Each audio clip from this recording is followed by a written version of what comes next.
Okay, hello and welcome back.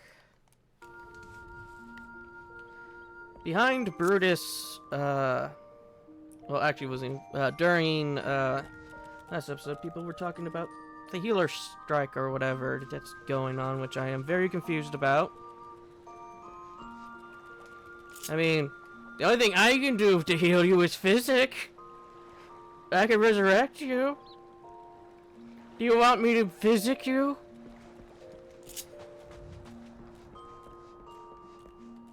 I have no other means of healing.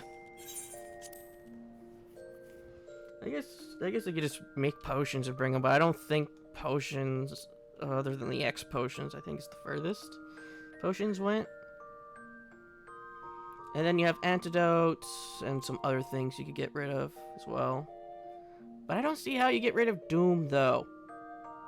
Only healers can get rid of Doom.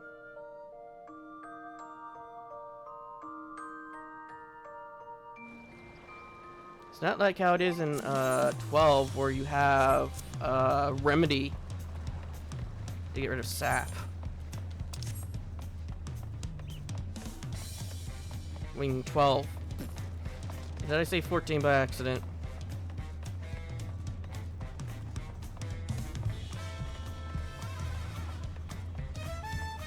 I see I am not the only person having trouble finding pants.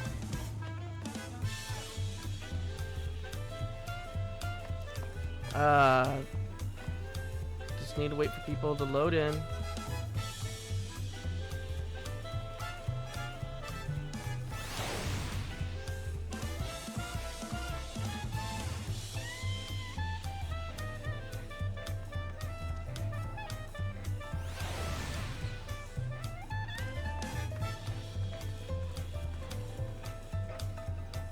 Oh, there it is.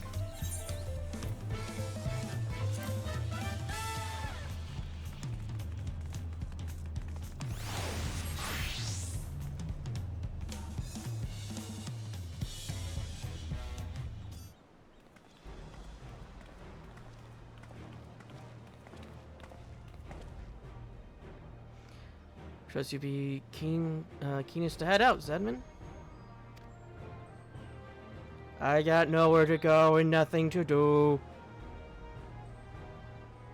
Where are Aaronville and Lamont, I wonder?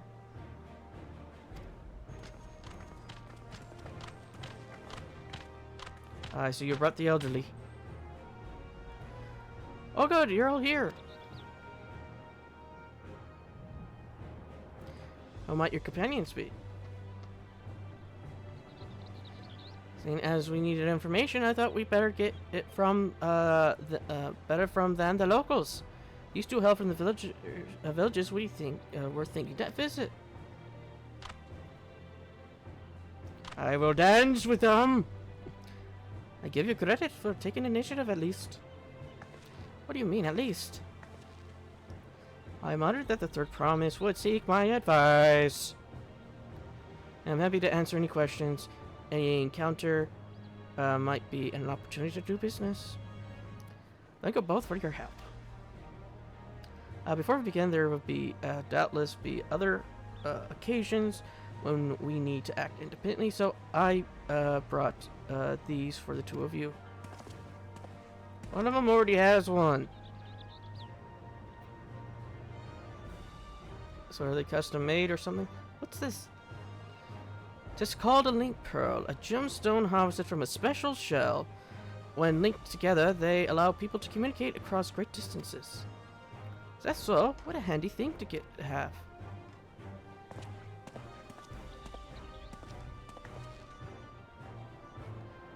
It'll be very useful in our travels. Speaking of which, I should get back to introducing my two new friends here.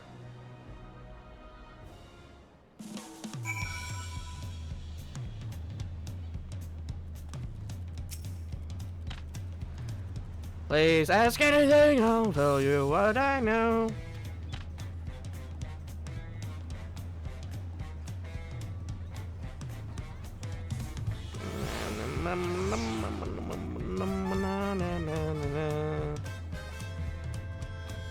Please load.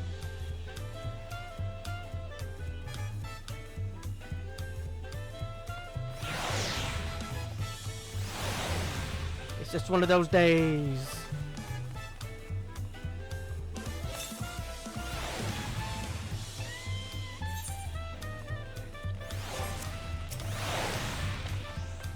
The Royal Saga features a number of Dawntrail's clans. Two of these, the Hanu Hanu and the Pelo Pelo, have settlements relatively close to the city, so I proudly represented each. As I mentioned before, the Hanu are cheerful people who love their festivals. They have their appearance in the Lady Reeds in their home village, Okuhanu, and is located in Kazumaoko. The other smaller fellow is one of the Pelo, a clan of business-minded folk from Kokakacha. They appear in the Lay of Gold and craft all sorts of all kind of wonderful goods and Wachu Pelo of their village. Now, as for deciding which village to visit first, why don't you put the adventurous instinct of yours to work for us, Zedman? Pick our destination. To complete this quest, the main scenario will branch into two quest paths. Accepting the quest from the helpful Vonu will temporarily prevent you from accepting the quest from the approachable Pelu, and vice versa. The second quest path will become available from the respective NPC once you have completed the series of quests from the first. Furthermore, story elements and quests rewards will not be affected by your choice. Speak with the NPC you prefer and embark on the trial of the right succession. I see quests!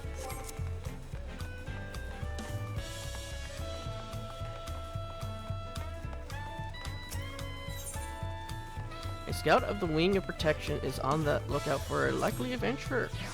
You there, you are Zedman Magic, are you not? The adventurer from across the waters who have been lending the third promise his strength. Then well met, to tell the truth, I have been meaning to make your acquaintance for some time. I have a proposition for you. You are familiar with the Eorzean hunts? Yes. We have something very similar here in Toriel and have heard much of your philanthropic, I don't even know that word, spirit. Not to mention your capacity for violence. We should very much like to recruit you to our cause. If you are interested, speak with my associate, Bal Orag. The Zurbal is a master of the hunt and observe the bills in the square overlooking the port. Tell him the Wing of Protection recommends you. For violence!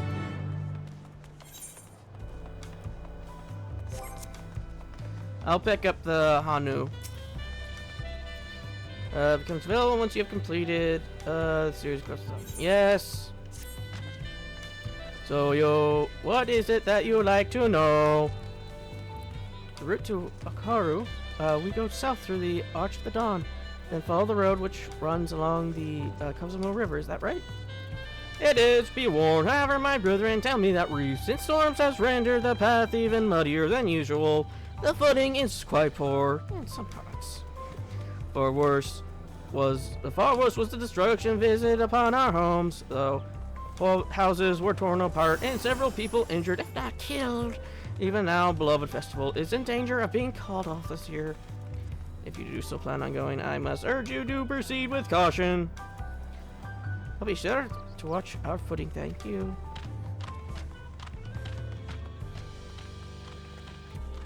Now I'm ready for the Hanu. Sounds like they were hit hard by the storm.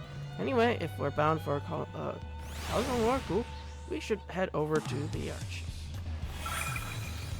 I'll be back to talk to you in good time, Master Merchant. Meanwhile, you can eat and drink your fill and say out in a range.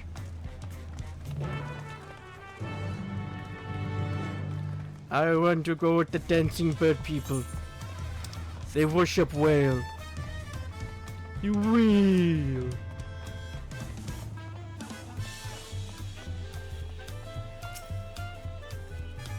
What do we have here? Your posture could use some work, but you've got good eyes. Eyes that have seen a few things. You've seen some shit, haven't you? You here to sign up?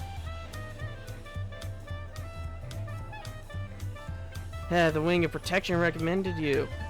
Do they? Well, we're always looking on the lookout for new hunters, and if you're good enough for Walk Lamont, you're good enough for us. Pleasure to have you with us, Zedman. Suppose I better go down to the introduction.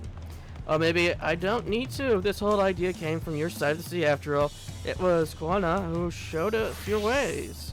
Either way, I'll keep it brief. Our hunt works with the same way as they do in yours, yeah? We put a bounty on the beast. You prove themselves an enemy to the people. You kill them, bring us back the proof. You get your reward. While your reputation may precede you, rules are rules, and the rule is I have to test test every hopeful out on beginner builds.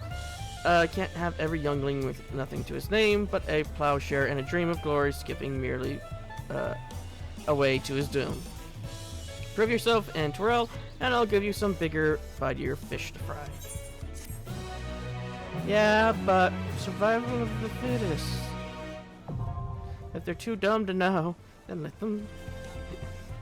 Yeah, well, I could do marks. Yeah. Zaza, I know. Oh, we can also unlock leaves here. That will... leaves.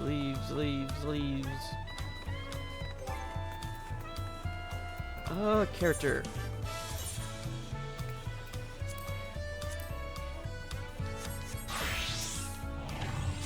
Excuse me, sir, but you are a tradesman by chance. You have the hands of someone with a long storied career. Hands that I would beg you lend to the good people of Terrell.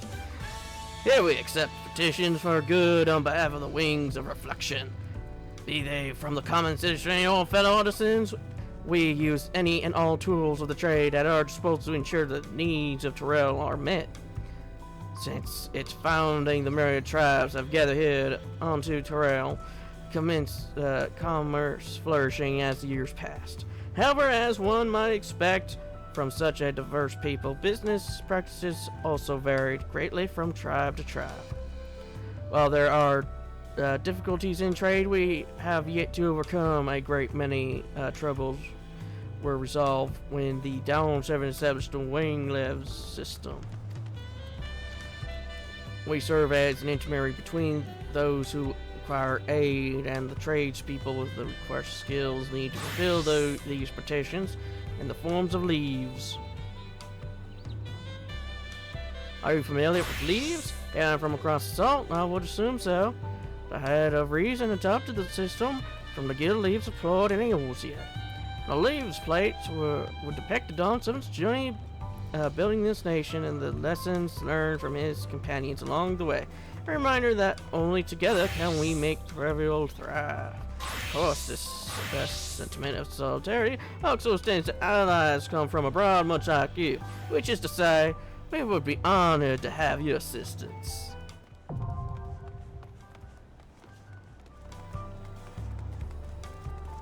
You can now undertake wing leaves by speaking with this man.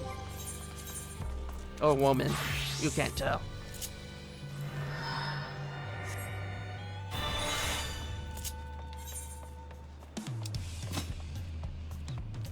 There are so many quests. I must touch them all.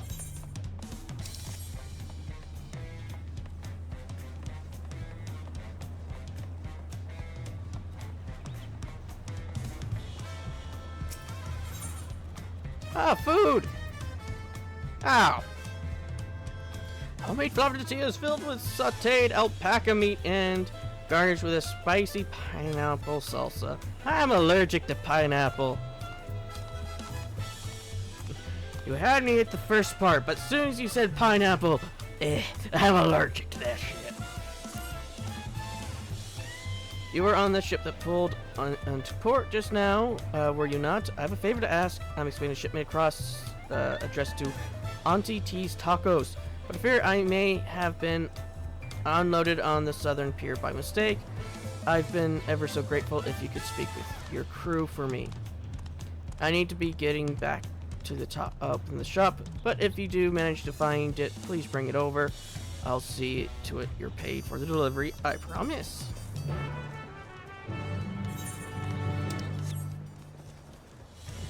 I'm allergic to watermelon, I'm allergic to pineapples, I'm allergic to a lot of things. But most of it food. I'm not allergic to any medication, no. I'm allergic to vitamins though. Which is a weird allergy, but yeah. For some reason, I'm allergic to most vitamins, if not all. A shipment for Auntie T's. Got it right here, of course. Not sure what you were told, but all input from yours here unload on this side. The culinarian makes some great tacos, but I'll be damned if he can pay attention to half the words I say to him. His order packed and ready in this crate, but bugger me if it ain't heavy. Yeah, I know. I have 2 minutes.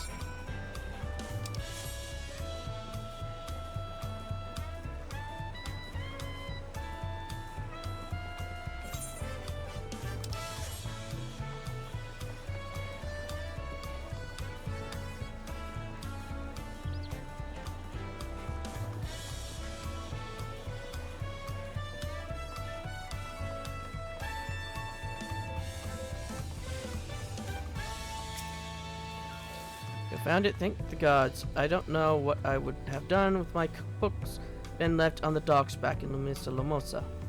What luck that I flagged down such a hospitable deckhand.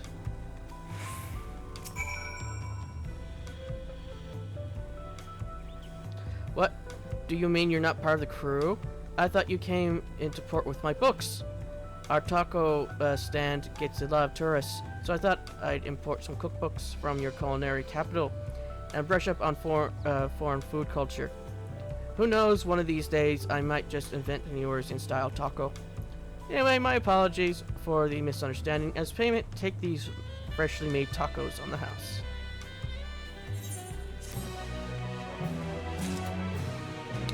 I will not throw these into the garbage. I will feed these to Carbuncle.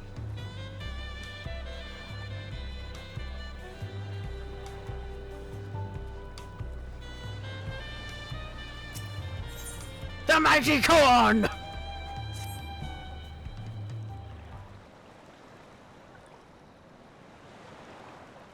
Rustle, rustle. Rustling of this corn sounds not unlike a digestion sound, and you could swear it looks out at the ocean. I'm not fishing up a fish. Oh, woe is me!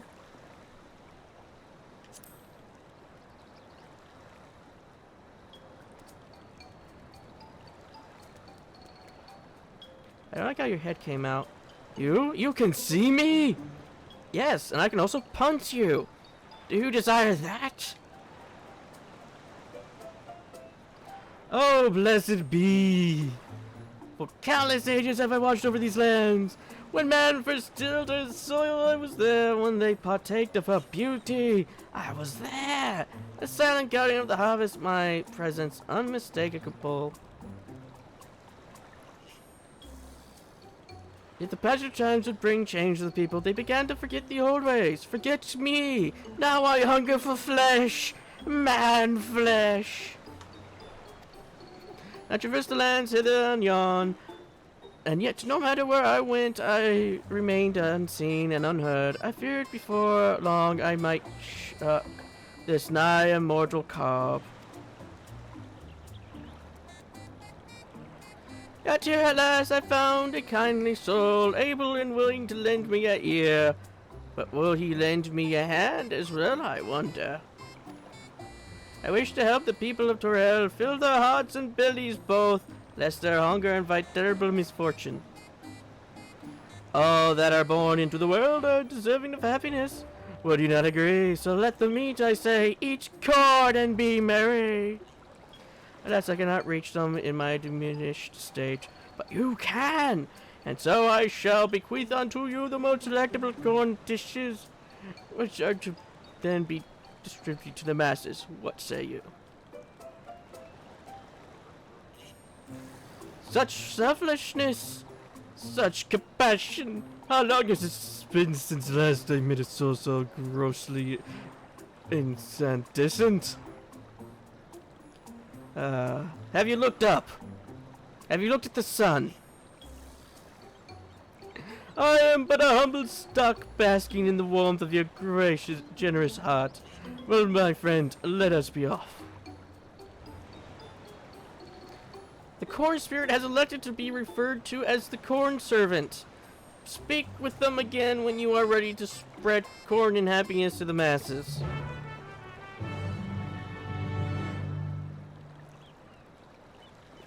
He will transform you into corn!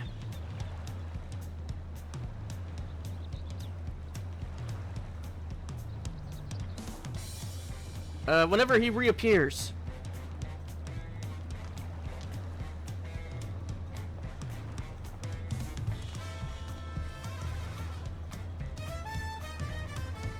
Now watch this person watch the entire thing before they...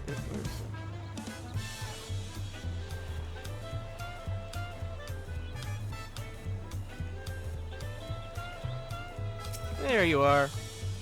Goodness, how long has it been since last man has partaken of my corn? I can hardly wait. The hungry bellies of Dawntrail can live for sustenance. Let us sally forth. What the fuck is that thing? The corn stuff is out. Yeah. I know the drill. The corn. Don't know what a rololota is. The fuck is it, little thing?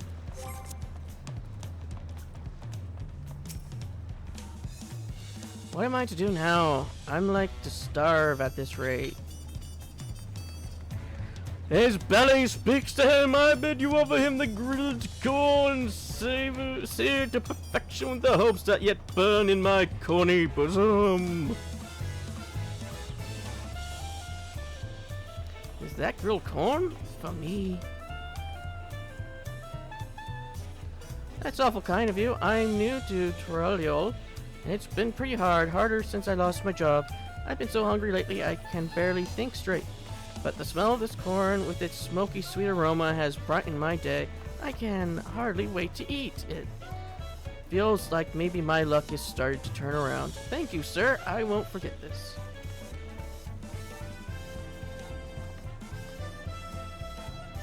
I like my corn cold. And covered in salt. Which I am told it's bad for my health, but I don't care. I drown that shit in salt. I drown everything in salt and ketchup. Perhaps I simply skipped lunch today. A belly and heart both in dire need of nourishment. Here, take of my carb. Let its earthly scent and savory flavors offer comforts.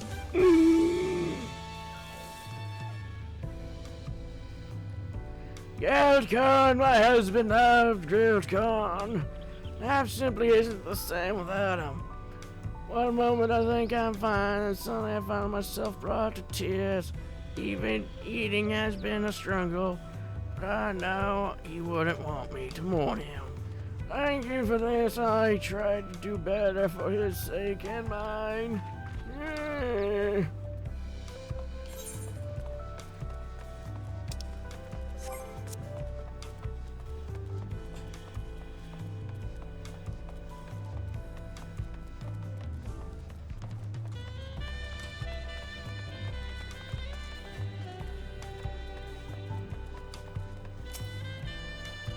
I'm so hungry, but I have no money. May the gods forgive me for what I'm about to do.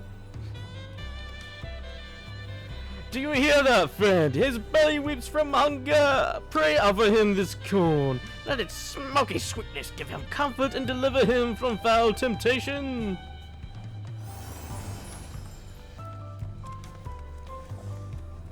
Is this grilled corn for me? Surely my stomach has been in a knot for days. Thank you.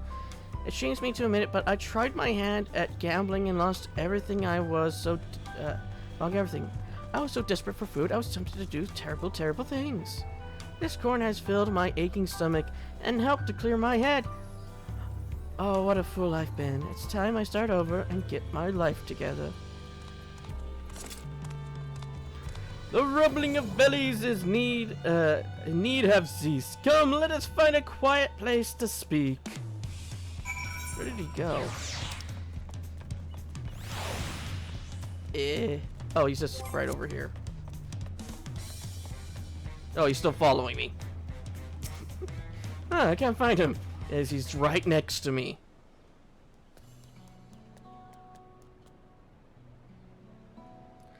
Full glad I am to have helped the people of Torel. Indeed, my kennel swelled with joy at the sight of their happy and content faces. And you, friend, your kindness cannot go unrewarded.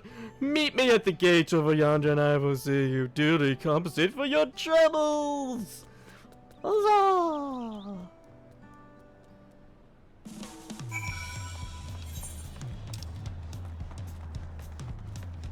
I guess we'll grab the one that's up north, and then we'll go back for the other blue. This one's probably sightseeing. Oh, we got another one all the way up here. Side to the west. Now I must wait for this corn to magically appear. Oh, there's the corn. There you are! I hope our little excursion was as filling for you as it was for me. It is a terrible thing to be hungry. Unattended bellies are quick to fill themselves with pain and anguish, feeling that will lead the heart astray. Thanks to you, my corn, have sated the hunger of otherwise invite misery to this place. From the bottom of my cup, I thank you. Pray take of my corn. May these cannons keep your belly full and spirits lifted. Now I really must be going, while the people of Torel might be content. There are other hungry souls out there in need of nourishment until we meet again. My people need me. Farewell. Is it cooked? No. He just gave us raw corn.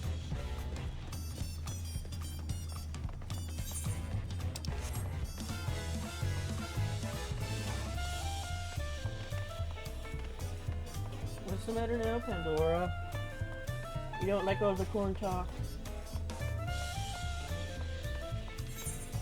Looks like Pandora just woke up from a nap. She was asleep in my window. Okay, so it looks like I have to go around and up. But duh. Huh.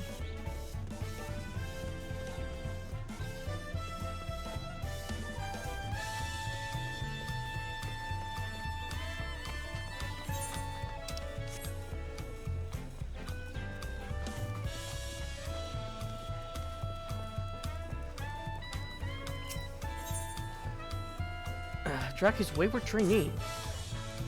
Hey you're not busy, are you? Earlier, we got word that a shipment of parts have come in, so I sent my trainee to fetch them, but he's still not back yet.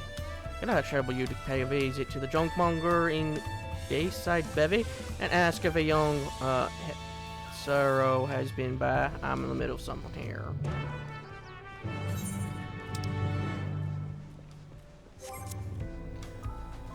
When it also comes with my voices, that's spontaneous. I have no thought involved.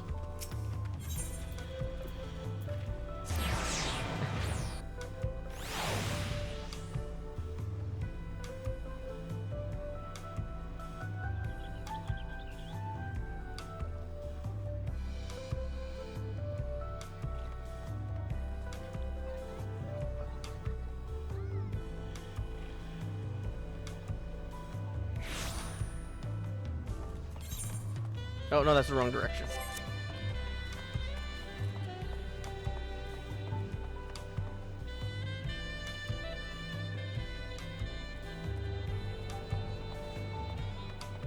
No, they're talking about good old Proletarian.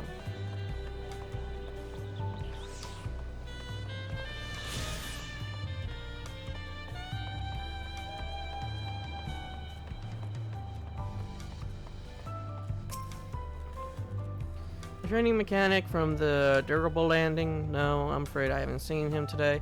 Might be as he took the scenic route, as he often want to do.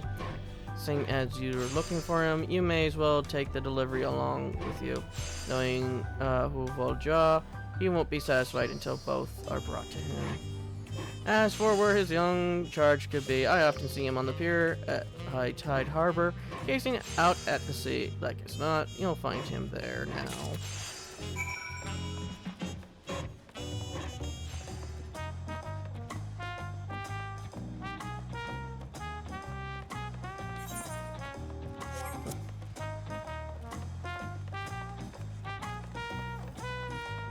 That person has 3.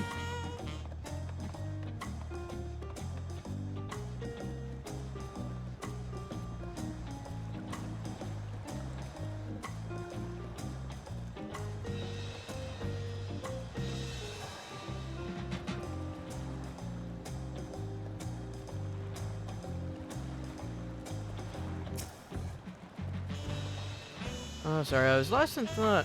How can I help you? Metal, dirigible parts. Each piece was painstakingly sculpted to make the big flying balloons go whoosh. My mentor sent you to find me, and you brought the parts we ordered. You've well and truly caught me slacking. Not to judge at a glance, but you're not from around here, are you? Would you happen to know anything about, dirigibles? I did build one, I suppose. That is true.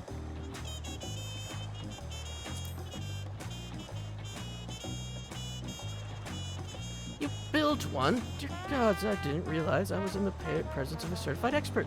Please, you simply must tell me all about it. Well, it took a long time, a lot of leaves, not a lot of leaves, a lot of days. And it involved bird people and the Lalafell prince. I've only just started my apprenticeship, but my dream is to one day cross the sea in a balloon of my own making. Actually, my first destination will be Australian, where the great Koana learned so much of what he knows. What a journey it would be. God, there I go again. The moment my thoughts turn to daydream, I'll find myself there at the harbor, but there's enough time wasted. I better take these parts back to the dirigible landing. I didn't know it was called that. I just thought it was called a balloon. Well, I just called it the balloon anyway.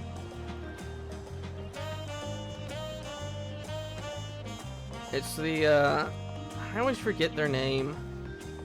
The, bird race that you meet in Realm Reborn.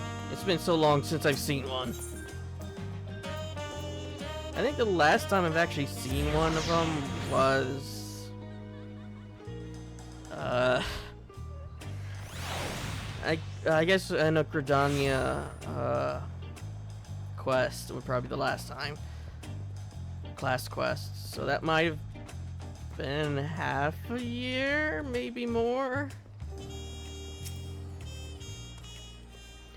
You're back. My trainee got here just ahead of you. Now, what's this I hear about the two of you having a heart-to-heart at the harbor? He wants to cross the sea in his own craft, eh? Good for him, I'd say. A boy at his age, I'd just dream big. This technology the second promise brought home to Dawntrail has sparked new ideas among the youth, like nothing I've ever seen. Mark my words, they'll do great things for the country one day. Me, I've got my claws full of these dirigibles up and running, but the next generation has my support. Nothing would make me prouder than to watch them soar to ever greater heights. Right now, you've got me waxing all sentimental. Something in the films of the past. Take your reward and run along before I embarrass myself, would you? I guess I could just look at my currency.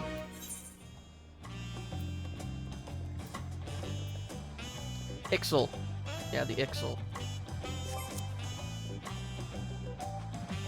The Ixel were the was their quest line makes you build one.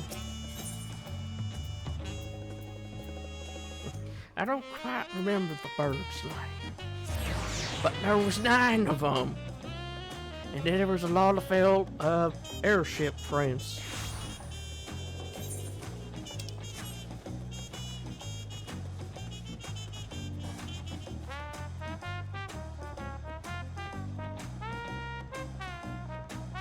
Did you know the Ix will live a long time?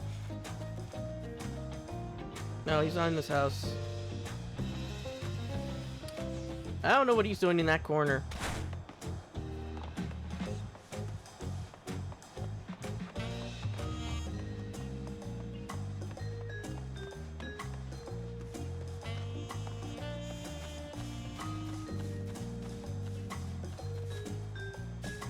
Where is this guy? Is he on the roof?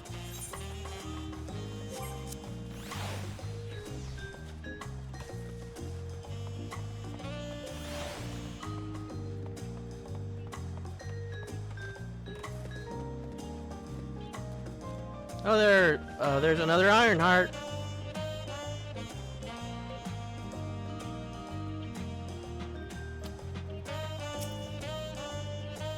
Few yours in, am I right? A fellow yours in, am I right? Do you fancy yourself much of a sightseer? Dear old Myth gave you her journal. Hey, what a small world. It just so happens I'm her cousin, as will be Ironheart at your service. Well, if you met cousin Millith, I'm sure you can guess why I crossed the salt, as they say. This continent is positively brimming with sights unseen by Eorzean eyes, and I'm here to discover them all. My twin sister and I, that is, you see, I had more interest in York, and she was drawn in by the vistas of Zack. So it was that we parted ways at the bridge, each of us touring half of Dawntrail. So give me your sightseeing log then. I haven't seen much, to be honest. Let's see.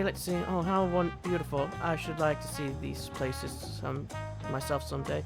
Sorry, I was going to just scribble down. No matter what instructions you give me, I'll forget.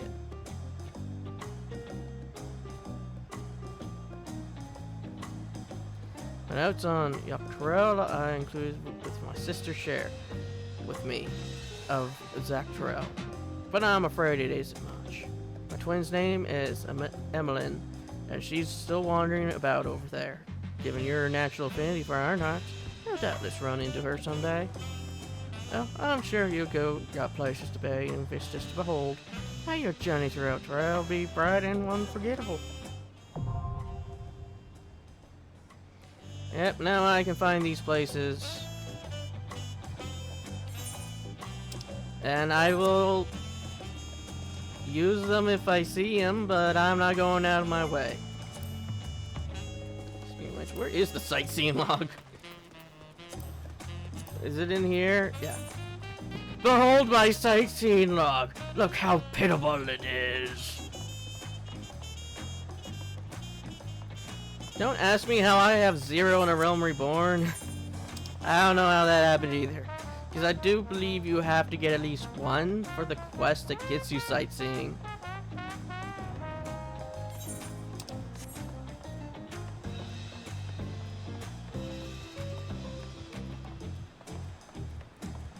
The thing is, I have seen a lot of them, I just haven't bothered to get them at the time. Which is nothing new for me. I know there's one which I just can't be bothered because it only happens at dawn. Many multitudes of Malaja.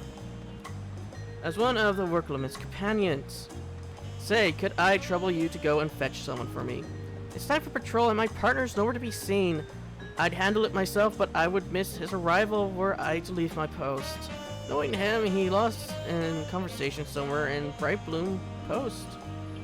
Just look for the Benoit with the big eyes and dark blue scales.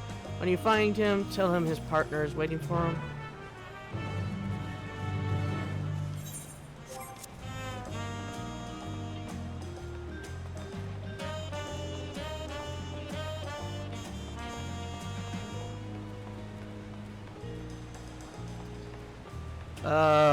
You're light blue.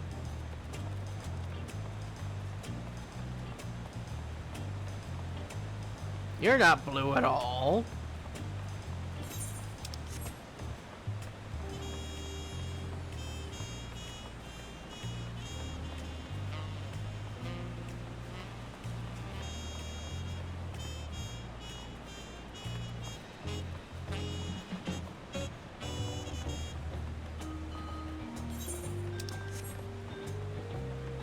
It's not back there.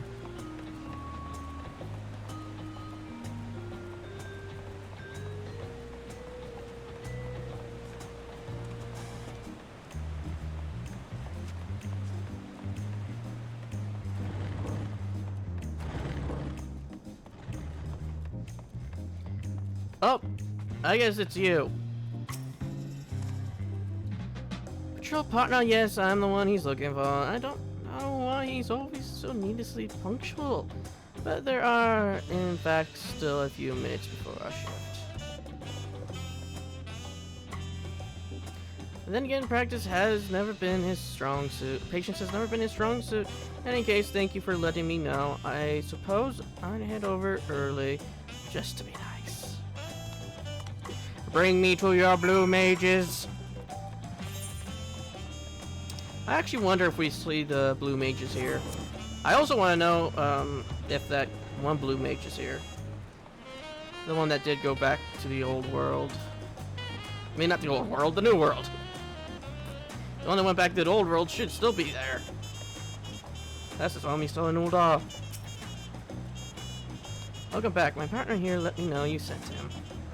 I'm impressed you managed to pick me out from all the other Molja. For a traveler come from across salt, you've quite the discern eye.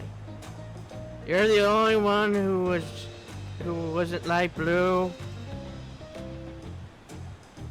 So you were kind of easy to pick out.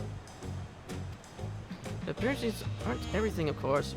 With our superior arcane ability, we of the Bunwa tribe are typically employed as mages or palaciers. As for the Hobogo, they are mostly likely to excel in feats of athleticism. The Dopro, meanwhile, are renowned for their skill at beast handling. You can see one tending to a werve right over there. Speaking of which, perhaps I should tell you about... that's enough. Sorry about him. My friend has never been... can never remember when to hold his tongue. Thanks again for your help. We've wasted enough time here. Onward to our patrol.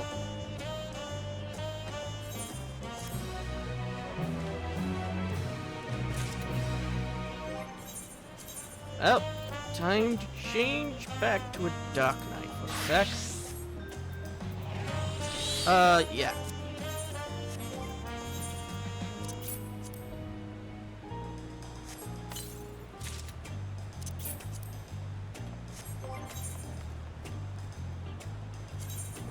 I was still wearing those for so long.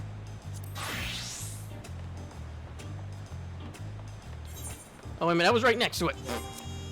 I'm an idiot. Did I ever tell you the time I did a dungeon that was several gear levels ahead of me in that gear?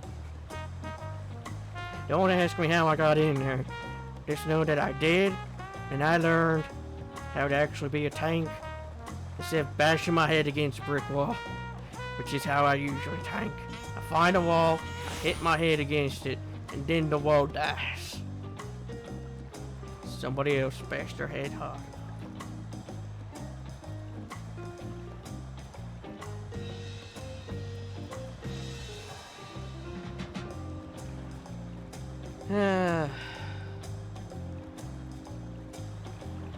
There we go.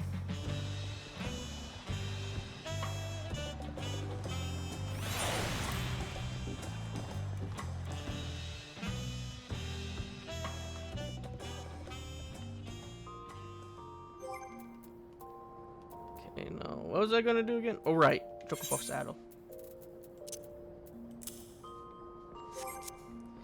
Glamour dresser.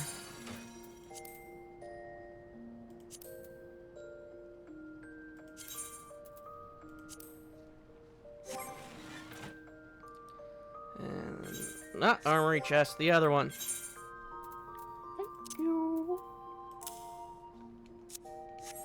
Anyway, armory chest, since I just noticed.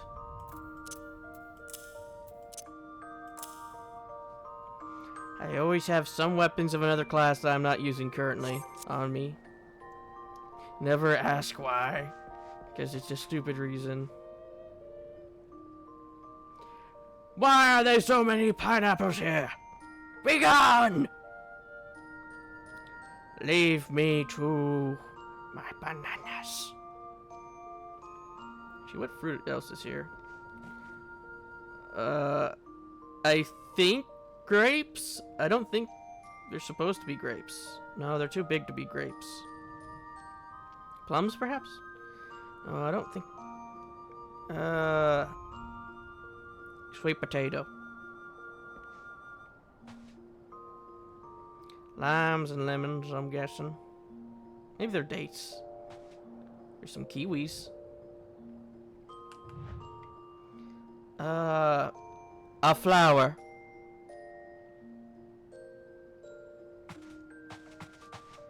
And some green things that I do not know what they are, or a gray thing. Oranges and maybe some entrance.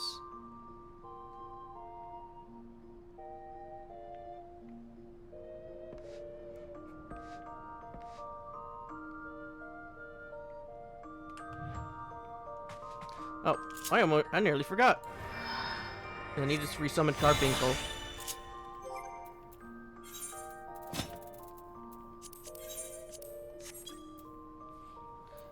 When I need to level up some of these other guys, it's gonna be a while.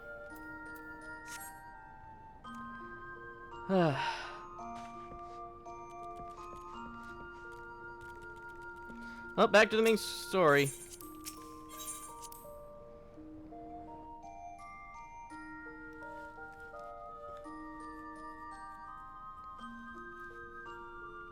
And yes, I will stop and do every single side quest.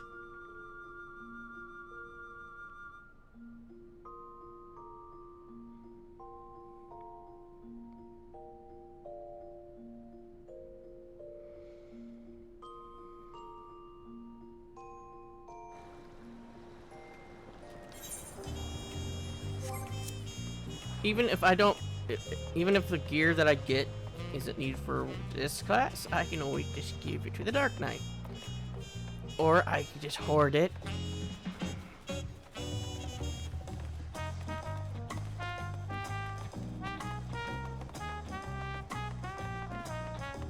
I'm just gonna hoard everything.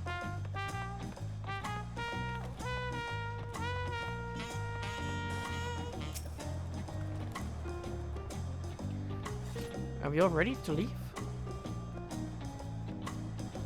Then onward to Kazumo Uka. Open the way. The way's already open. Is the door supposed to be closed?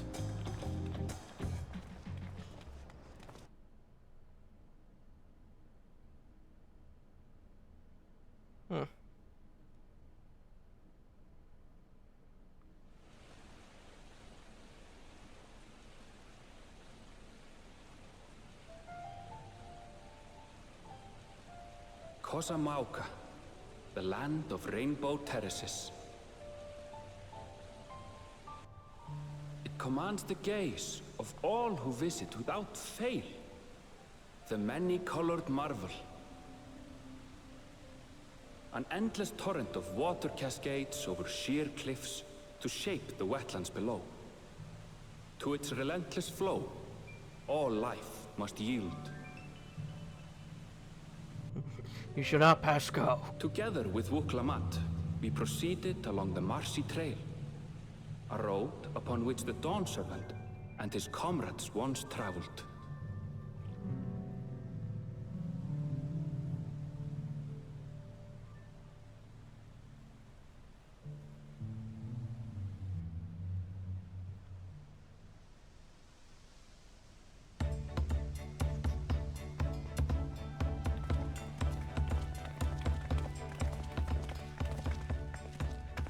Look at those falls. Even from this distance, you can feel the weight of that water.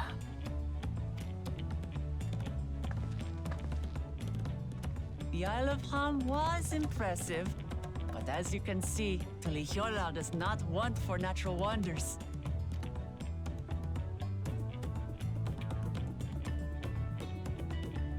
The ground is swampy, so watch your step. You wouldn't want to fall into a bog. I won't. I told you I've been here before. Come on. Okanu isn't much farther.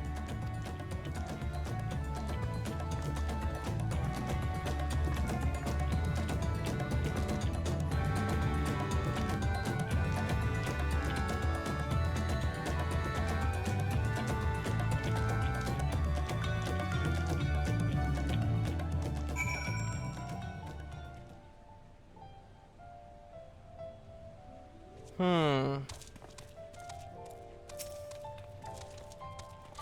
There's no stopping the third promise, is there? A good thing she has Aaronville to keep her from getting lost. All his grumbling, he's certainly there for her. Everyone should be so lucky to have such a loyal childhood friend. Right, let's get moving. If we continue along this road, we should find ourselves in the village before long.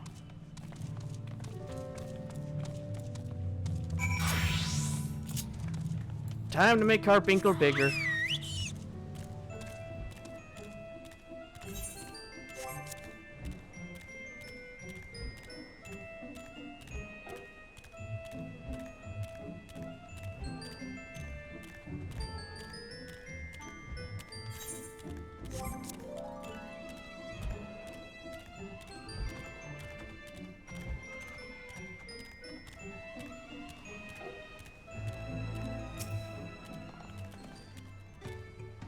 Everyone has arrived, and none of the worse for wear, except for a certain third promise who slipped into the mud despite my explicit warnings.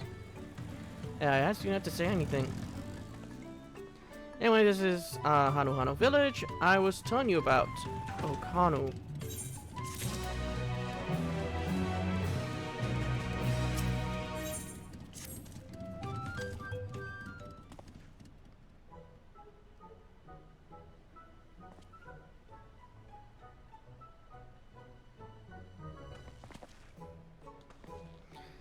It's like our friend said, this village are in no mood for festivities.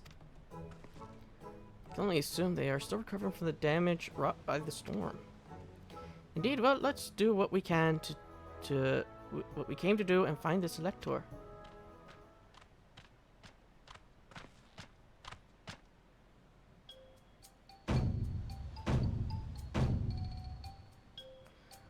Oh, go golly! Okay, what now? It's a Hanu greeting. Surely you heard it the last time you were here. Well, I was busy enjoying the festivities. Greetings to the third promise and her entourage. I, Zanholi, welcome you to Akawanu. As elder of my people, I shall also be filling the duties of elector during the rite of succession. So our idea about the electors was correct. We just do as Papa said and retrace his path from the saga. I'm ready. Give me the feet and test my worth. All in good time. All in good time. In time. In fact, I've came to let you know that we are not quite ready to begin. For the moment, please enjoy the hospitality of our village.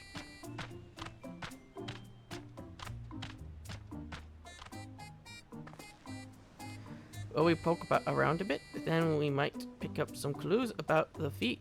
You know, prepare ourselves. That's surprisingly prudent of you.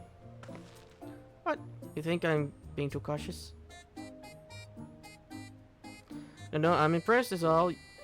You admire and respect your father, who is prone to decisive action, so I expect you to rush in first and ask questions later, or never.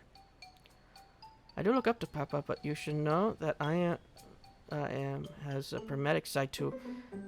The head of reason is the thinker who takes time to consider all the possibilities.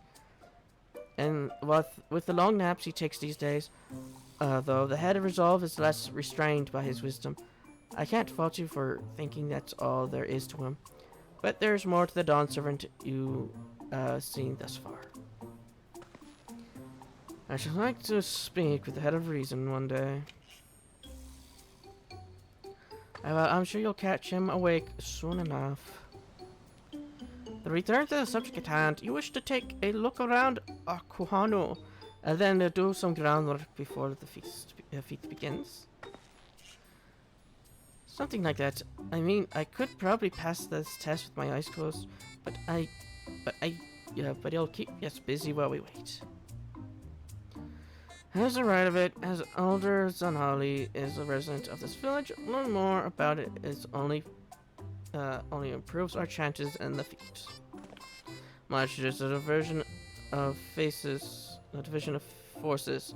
For instance, Aravind, Alize, and Trowel should concentrate on the southern half of the settlement. Oh, Clement, Zedman, and myself will handle this northern half. Sounds good to me.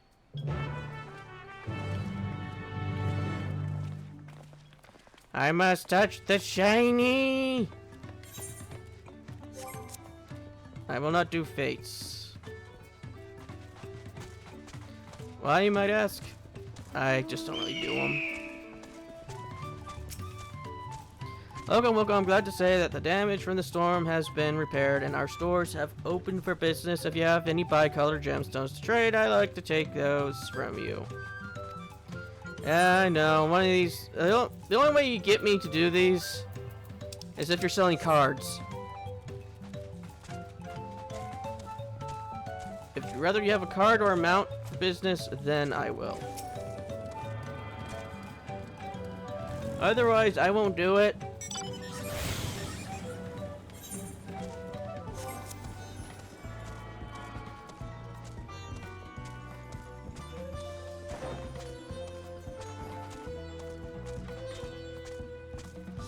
Vantage point.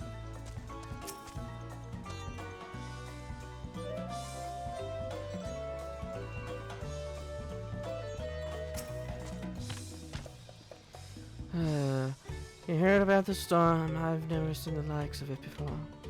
With the supplies and help the Dawntrail sent, we're making progress rebuilding and repairing our homes.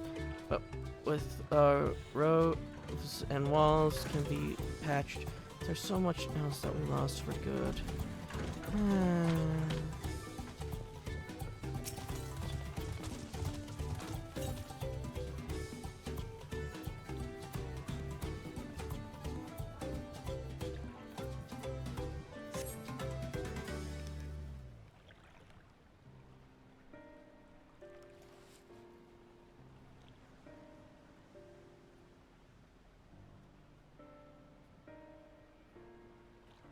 The gaping hole in the wall and missing portions of the roof are clearly the work of the storm's powerful winds. Repairs appear to be ongoing.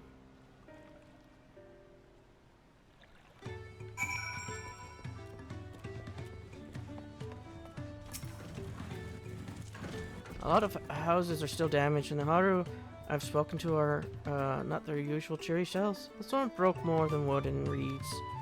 There must be something I can do to help them. I'm going to look around a bit more. Okay, I need to use my gristle greens.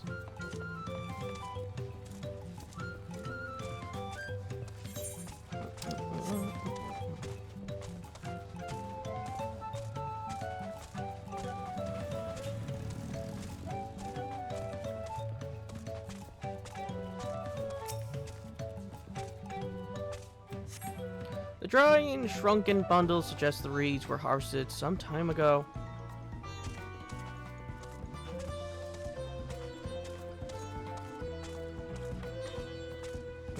They did not bend like the reed. They crushed under the path of the storm.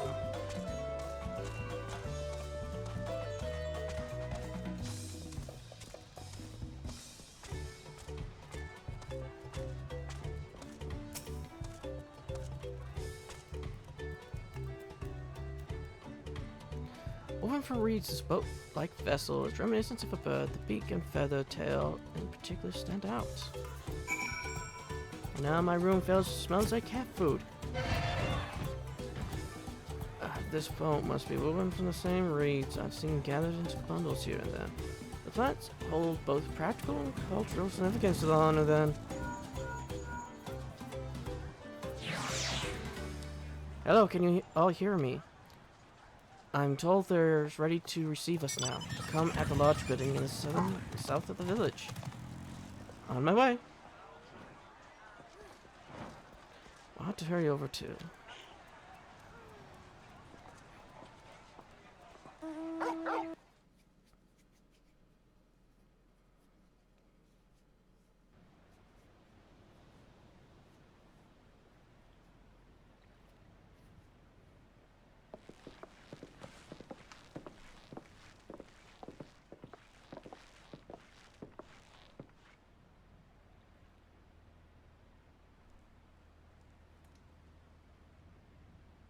No sign of Zorolja or that oversized lout. How much easier it would be if Soralja were to fail here. But that isn't likely to happen.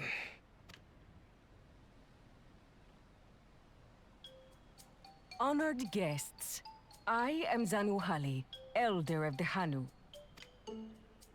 I am also an elector, charged with judging which among you is worthy of ascending the throne. Without further ado, let us talk of the feat. Not so fast. Surely you couldn't begin without us.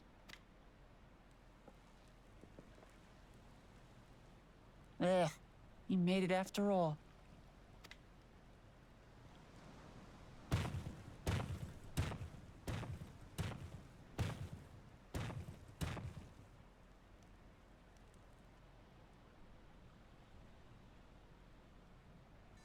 No need to fuss. There is no time limit for this challenge. Now, if you would allow me to proceed. It is here, in Okanu, where my people forged a bond with the Dawn Servant during our own chapter of the Tuli Yolal saga. In homage to those events, I have prepared for you the Feat of Reeds. Reeds seem to be of great importance to the Hanu. I wonder what this feat entails.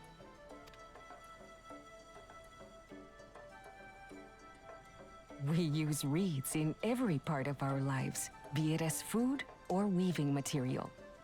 But look around the nearby paddies, and you will see that this season, our crops are failing.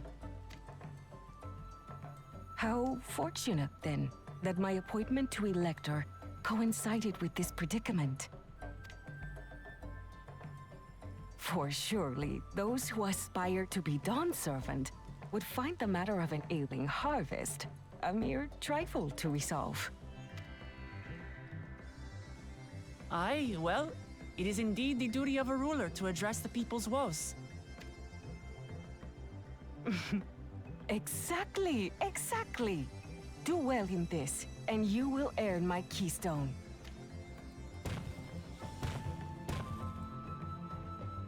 Why bother mucking about in the mud when we can take the stone by force?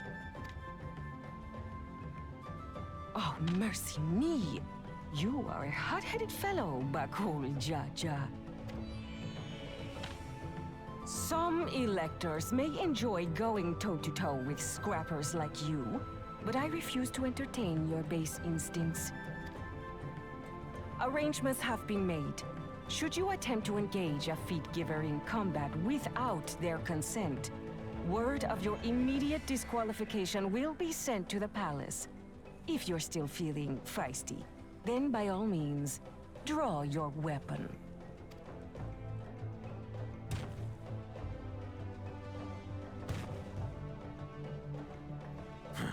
This contest is presided over by cowards. There's no sport in fighting you. Then we can return to the business of earning my keystone. The Feat of Reeds is begun. Claimants, I wish you the best of luck.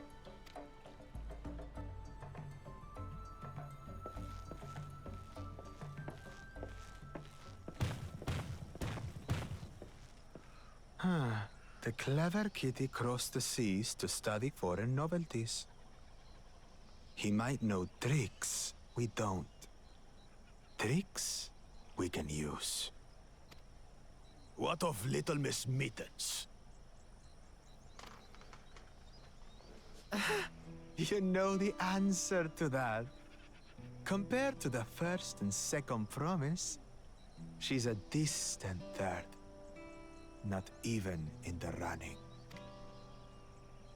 Then we see eye to eye on this, brother. Being Bakul Jaja so long with me has rubbed off on you.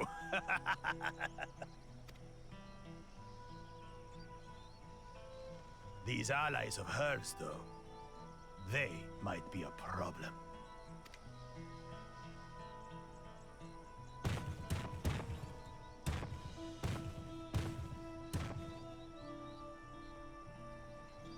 Damn it. I'm just as qualified to be here as they are. I'll show them. Easy now. There's no time limit, remember? Let's keep calm and think things through. Right. You're right. I won't win against that lumbering Vidrol by losing my head.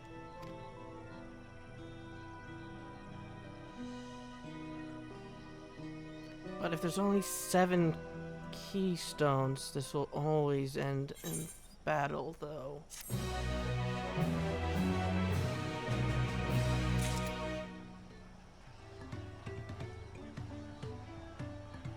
Or how else will we get the? How else will they get the others? Because bargaining will fall short.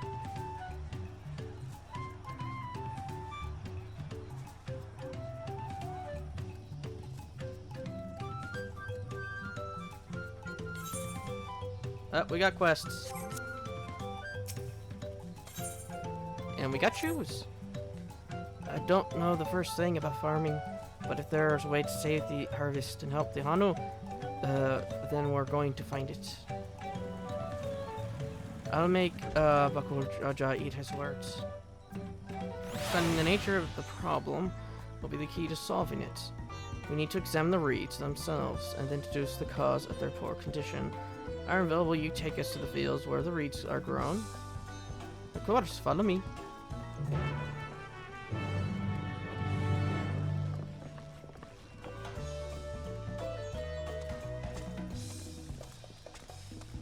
To be fair, I've never seen this server so lively.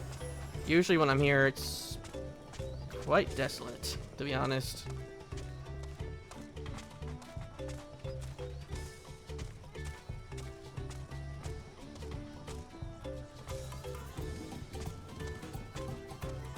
Ah, they might be above.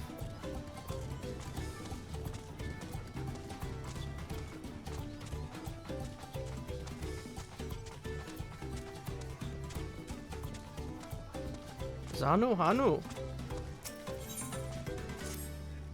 I simply don't have enough. I'll never finish at this rate.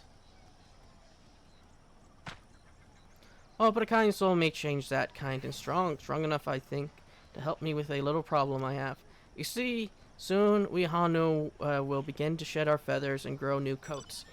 But the great storm washed away our store of combs. We can't very well use our claws, so I've spent every spare moment since crafting as many as I can. Now my supplies run short. But if I had a shell from a mature marble beetle, I could make enough combs for everyone. Please make haste to the southern forest and hunt one. I can feel my feathers falling out as we speak.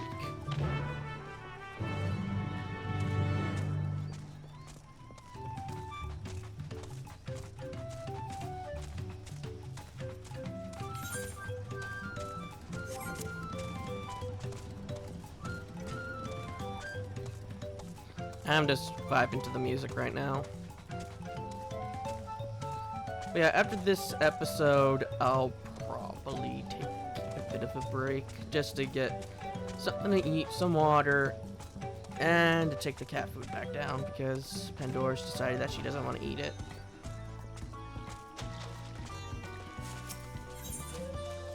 Ooh.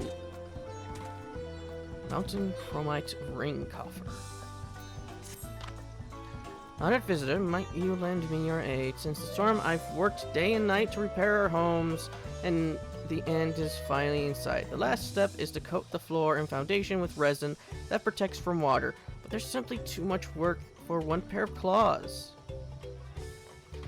You will help then, splendid. We should start by gathering the resin from the trees north of Okehanu. Then all we have to do is use it to coat the structure in Okakape to fortify them against the elements. I'll apply the resin to the floor after I've made my final repairs, and I'll ask that you handle the support pillars. Afterwards, they should withstand the force the heavens can throw at them. The reason why I'm not doing what I did last time and just go around and try to get all of the ether wins is because I'll just do it after I get done with the zone. Simple as that. And for those wondering why I'm just walking instead of using a mount, I want to enjoy myself a little bit and listen to the new music.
Because honestly, flight isn't that important to me, to be honest.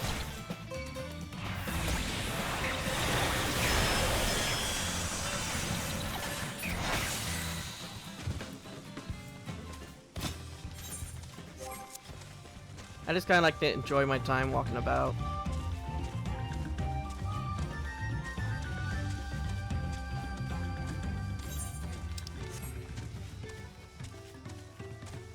It might be because I've gotten so old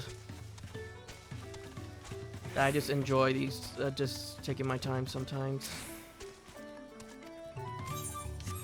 Or that I know that no matter how much I might seem to try to go faster, in the end, I'm still taking that long of a time to get there.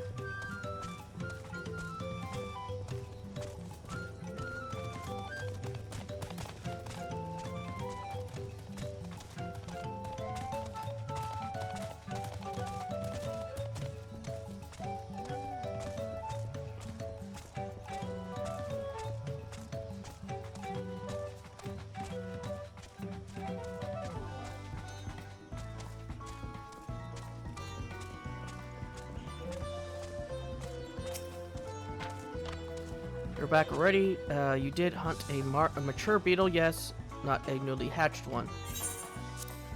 Marbled shell. This tough shell can be used to make any number of sturdy tools, even combs.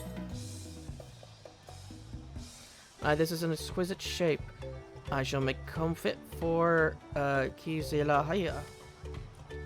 As you can imagine, molting season being floors covered in fallen feathers, if our coat isn't perfectly shed, it can be more than just an eyesore. Old feathers can make us sick. That's why a good comb is essential to us as a good spear. It's also why you deserve a reward that befits your contribution to our health and beauty. Yeah, same with a lot of animals, to be fair.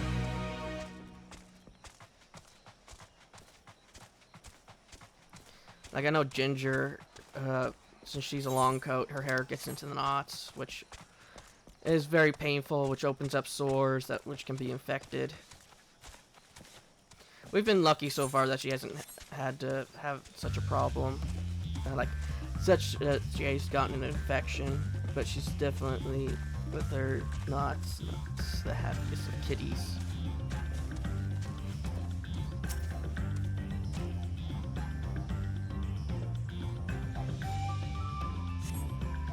The thick fixes risen pour slowly into the bottle. Go to OK Bekapi and coat its supporting pillars with the substance.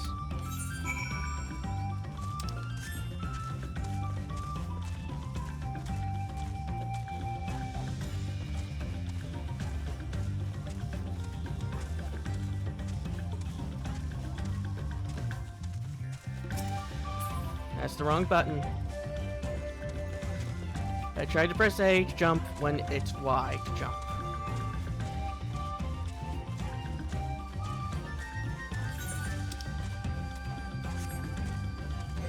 Actually, speaking of which, it is a ring. So yeah, so we can use it on Edgar. I mean, Edgar. It's going to take me a while to refer to myself rather than Edgar because I've...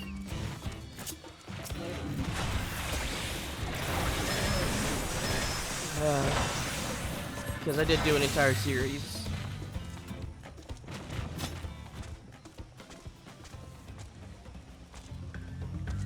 Where's the... Is it below? Yes, it is. I forgot to read it, but we got 2 more chances.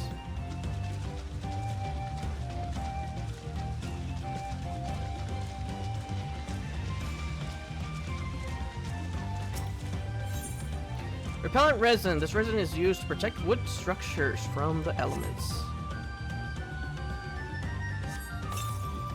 I do wish there was an eating emote. You mean like one that's more than just a few frames and then it goes away? Like, I know there's an eating animation in the game, and there's also one where you could just sit down and eat in WoW, so...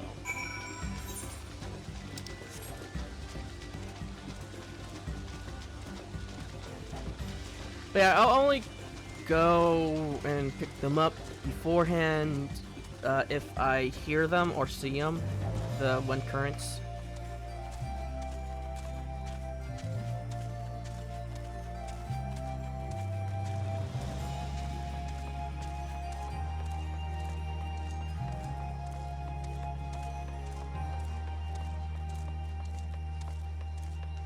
Probably seems odd to people that I'm just walking about instead of using my mount.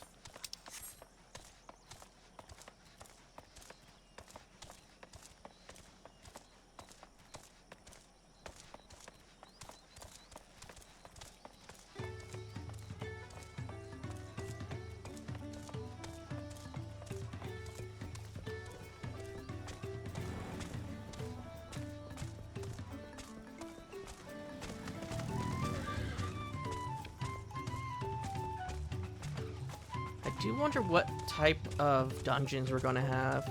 I wonder if there's gonna be any puzzled ones, like the one in Stormblood.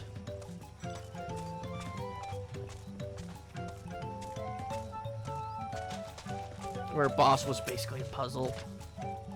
That was swift work, and well done. The pillars are that support our feet are every bit as vital as the reeds, which guard our heads. If they are damaged, the very foundation of our lives becomes unsteady. You may have seen such houses as these, but they're built this way for a reason. In these humid climates, our elevated wooden floors are cooled by the air flowing upwards and keeps flood water from wetting our feet. The white discs on the pillar are merely decorative. Either they keep away mice and other small animals, but for all its benefits, wood rots easily, so we must reinforce it or else be stuck in a cycle of constant rebuilding. Thanks to you, the structures will hopefully still be here for years to come. Take this as a small token of appreciation for your efforts.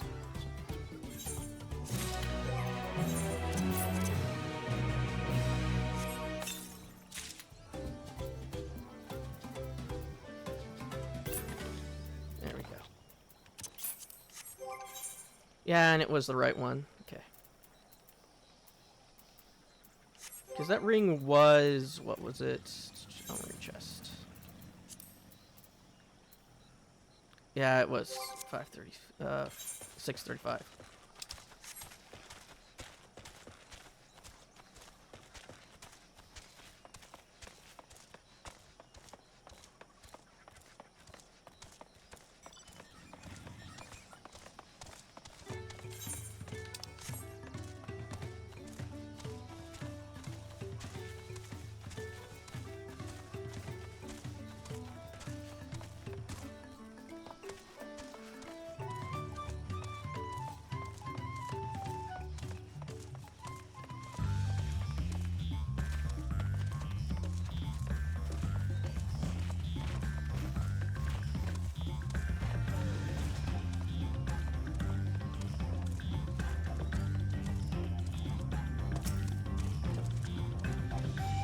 We can all stand back. I get to the bottom of this problem in no time.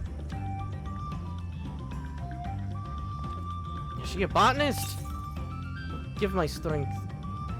Let's all of us scour the fields and help our bold leader identify anything unusual.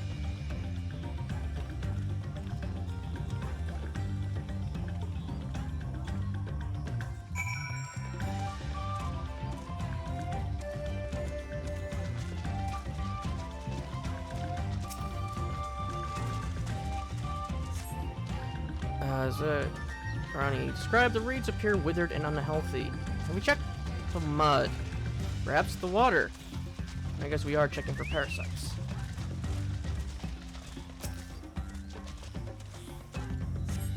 The water contains no obvious contaminants and looks fresh and clean at a curious glance.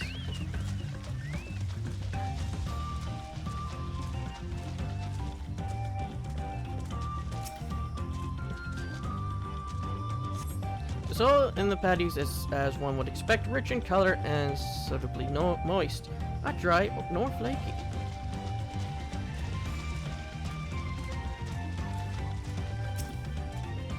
Oh, water strider, a big sluggish thing.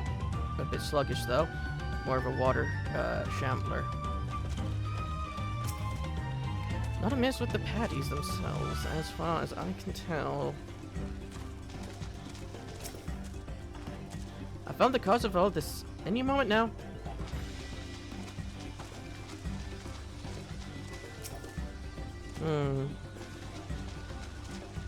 Actually, it could be an invasive species. Any luck?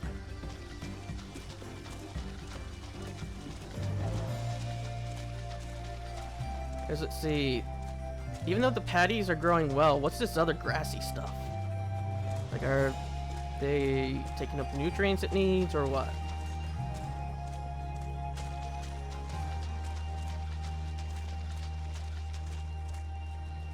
It could be something about that's causing this, because it's affecting the frogs too. Some sort of contamination from it technology. A small frog catches your eye, strangely lackluster.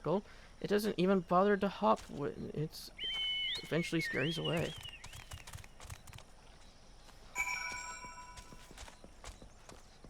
Oh, time to talk to the frog specialist that we have.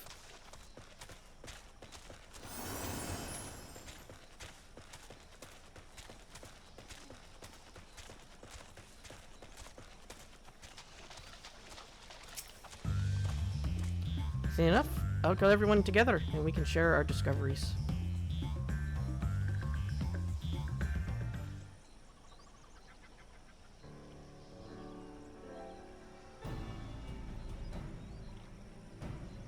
Well, what do we think? Any obvious problems?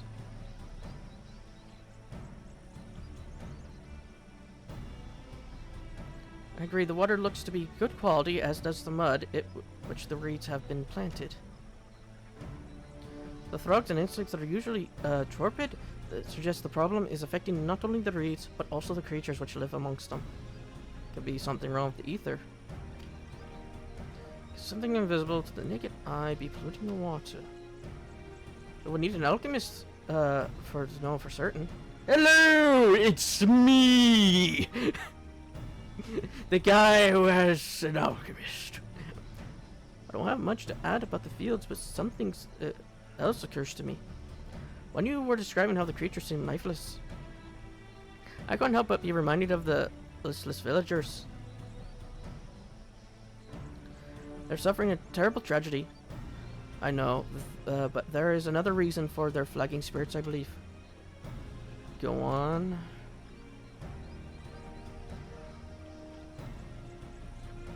The festival, this is a traditionally an occurrence for celebration and renewal, so without it, the Hanu are struggling even more to recover. The last time I visited the village was in the middle of the festivities. You'll never see the Hanu more joyful and alive. It's an indispensable part of their culture, and its absence will only compound their woes. So I say we help them out on their festival, give them a reason to cheer in these sad times. Who knows, maybe fixing one problem could lead to the solution to the other. Stranger things have happened. Alright. We gotta remember that we just introduced Dynamis. I failed to see the relation between festivities in the field. Let's not be too hasty. In dismissing the idea, things which seem unrelated can later prove to be connected in surprising ways. True, and being bereft of ideas, any proposal is worth entertaining. I suppose. Besides, this is Worklamon's journey. It's only right that we follow her lead.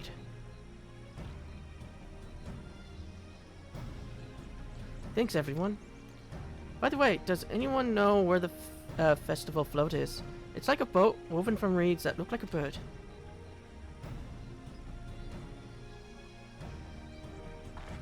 It's the big building in the north. Let's go and see it.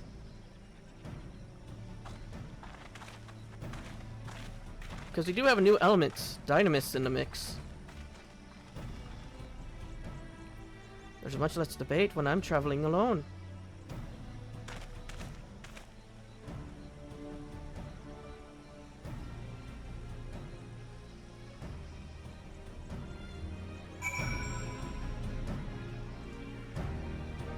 So it could be that after the storm, their despair is causing things to wither and appear sluggish. Or what you got are things sluggish.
We need to wait for her to spawn.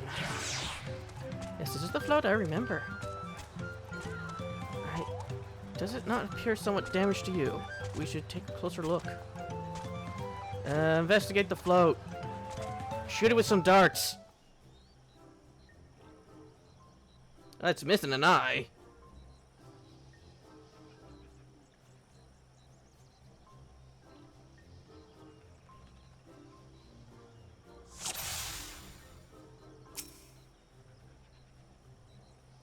Oh dear, one of the bird's eyes seem to be missing a gemstone.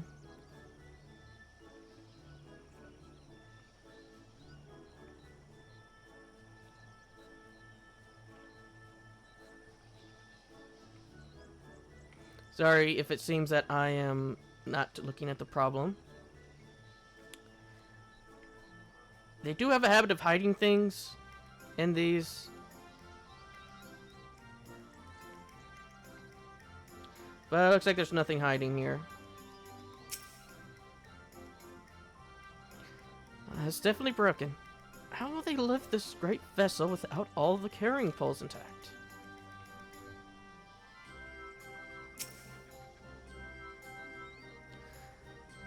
These Stealthfighters have seen better days. I swear the colors were a lot brighter the last time I saw them.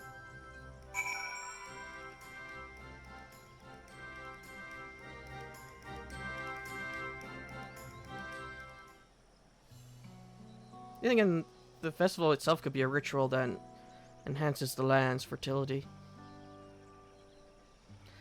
I think we can all agree this bird boat is in dire need of repairs. Now, how do we go about fixing it?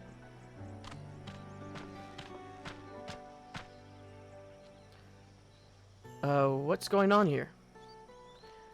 We're admiring your festive float. It's a shame it's in such poor state due to the recent storm, I gather. Yes, it has to leave. We had to leave it exposed while we ushered our people to safety. With the float in this condition, we can't. There'll be no lifting of wings. No, Ilahana. Eliana? That's where the festival was called? I want to help you hold it. Have you not seen our village? Homes are ruined. We struggle to make repairs, and you want to hold a harvest festival? I know how it sounds, but giving into misery never improved anyone's situation. A celebration of life and growth may help give you the strength to work through this tragedy. The role of harvest leader is mine this year, and there's nothing I would like more than to lift everyone's spirit. But we don't even have enough materials to repair the float. We need abaxa for the missing eye, yubico wood for the pole, and feathers from the winds chosen to adorn the tail. 2 of those I know. Abarex is a type of precious stone used in arcane equipment, and Rook's wood is essential for crafting ceremonial instruments. These chosen feathers, however. The ones chosen is the victor of a competition in which the contestants see who can blow a feather the furthest using wind magics. And that's something of a problem right now. We Hanu are gifted at employing such air sorceries, but expending a great deal of mana when doing so. We are soon exhausted by the efforts, and having no reeds to eat will only make it harder. I think I understand. Your vibrant reeds grow quickly and vigorously, so much so that they stifle the development of nearby plants. They must be a potent source of energies you naturally lack. They are indeed owing to the poor harvest this year we've been left inverted, and if we cannot gather the correct materials and directed by custom, we cannot repair the festival float. Oddly enough, we may have just stumbled upon our solution. The heirs chosen would be nice to have a natural gift for manipulating magical energies, which means any feathers chosen from the victor should be high in etherical density. The float's construction also requires a stone used in arcane equipment, as well as timber favored for ceremonial tools. The demand for such specific materials must have an underlying reason. Pray continue, Afno. The float must also function as an arcane device. I wager the float is acting as a secret weapon for smiting the Hanu's foes.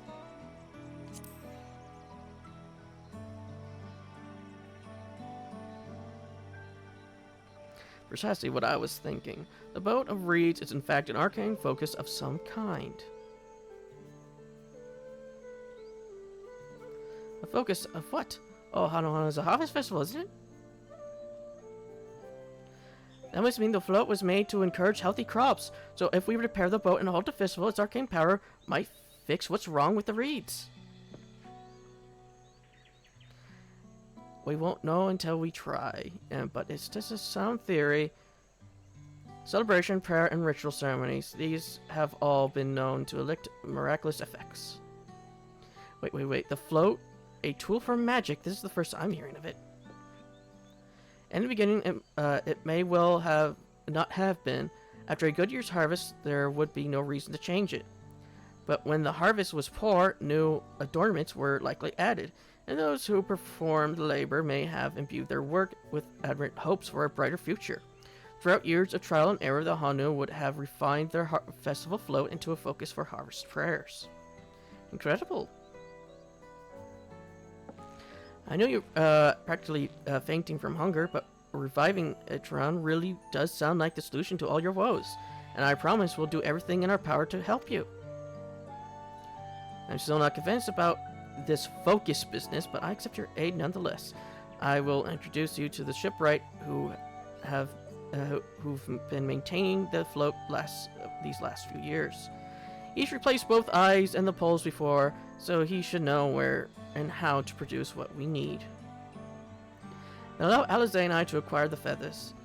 We will encourage the people of Akuanu to gather and vie for the title of Winds Chosen by sharing with them our own reserves of mana. I'll go with you. I carry some alchemical brews that may afford some effect. So you got some ether on ya. Perhaps some elixir. The three of us will visit the shipwright then. Not without me. I've worked hard to fix the float as best I can, and the responsibility is mine after all. I've not introduced myself, have I? My name is Lahanohanu. Nice to meet you, Lino Hanu. And certainly, let's all go together.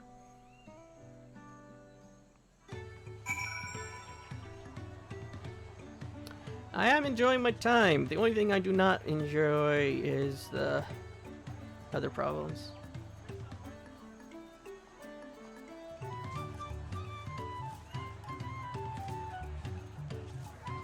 When Kryl spawns in.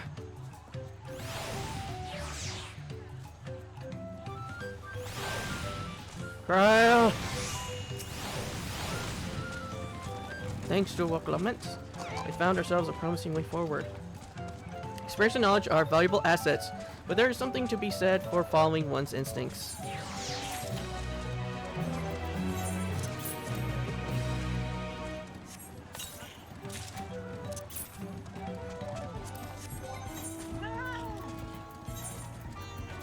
Okay, so now we're up to 650. The shipwright's name is Wakoven Dafu. He's a Cerebral who only moved to Gozo a few years ago, but he has since mastered our customs to an almost frightening degree, especially strict when it comes to manners, so make sure to offer him a proper Hanu Hanu greeting. We wouldn't want to offend him right before asking a favor. Oh, that one. Oh, don't worry, I remember how it goes. Then we shouldn't have any problems. Let's head to Okebeke Bay to the east of here.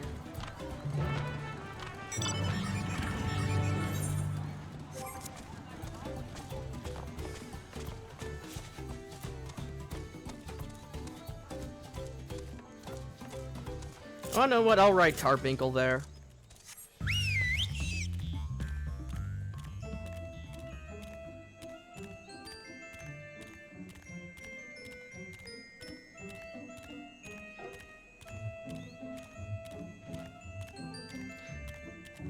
Eh.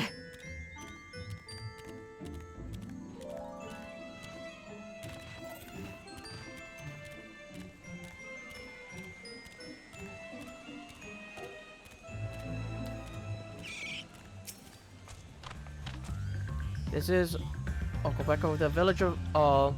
Those who drift into Kazakun from Dawntrail and elsewhere are welcome to live here alongside the Hanu.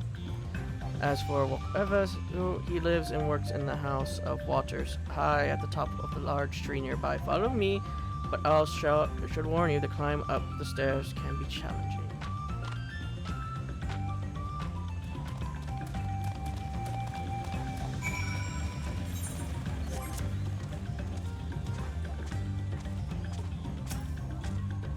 Ano reads, magics are endlessly fascinating. Beware delving too deeply into the traditions that bind them to the land, lest they cast their spell on you too.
What do you want with me?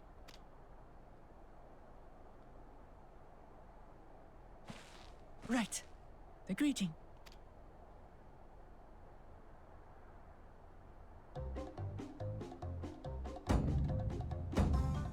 Ohok Kali!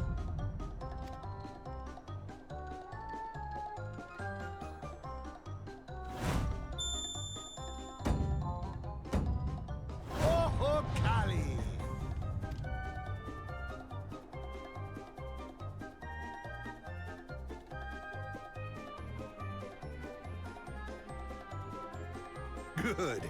You brought your manners with you.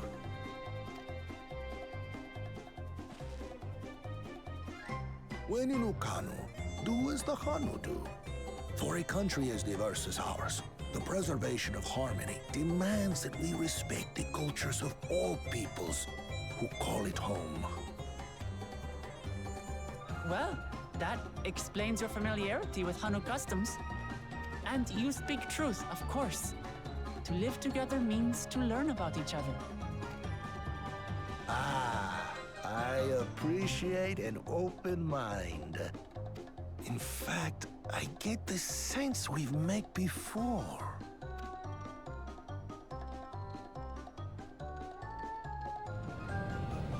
You're Wuklamat! Oh, what an unexpected honor for old Wukevu. Here I am prattling on about manners, and I've gone and insulted the third promise herself. There is no excuse for this betrayal of etiquette. Please, take up your axe and claim my impudent head! I will not. Keep your head.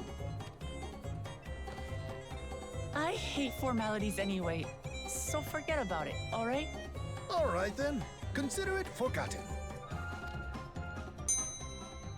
How prompt. We're actually here about the Ihihana float. It's in bad shape, and we need you to craft new carrying poles and a new eye. I'm told you worked with Uyuipo wood and a certain kind of stone? Abokisha? That I do. But while I would like nothing more than to offer my services, I just used the last I had of both those materials. My lumber in particular went to fixing homes damaged by the recent storm. I'll need 10 days or so to restock. We can't wait that long. If you tell me where to go, I'll gather them myself. What? Send the third promise out on an errand like some common lackey? That's utterly unconscionable. A gross violation of social protocol. I told you not to worry about such things. All right then. I shan't worry a whit. And worrying again. What's with your Hanu friend there? I am festival leader this season, and have come along to oversee the float's repair. As strange as it may sound, Wuklamat and her friends believe the float is an arcane focus, meant to encourage the growth of our struggling reeds. Too many Hanu have forgotten, it seems. But that is indeed the true purpose of the lifting of wings. Your education is impressive, Third Promise.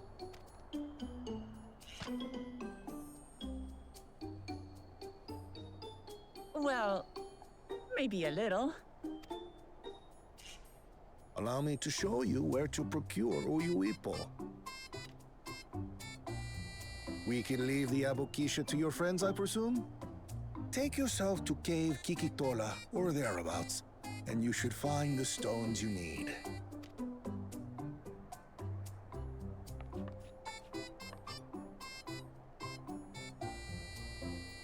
I've been there once or twice. I can guide you. That should save us some time. All right then, let's get moving.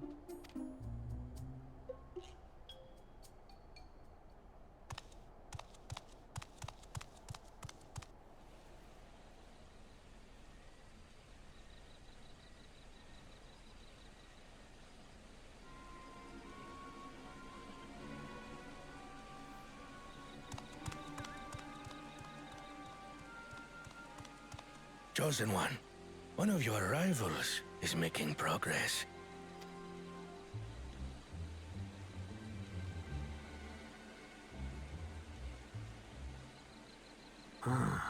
Ihihana, you say? Should our first choice fail to deliver, it might be wise to let this play out.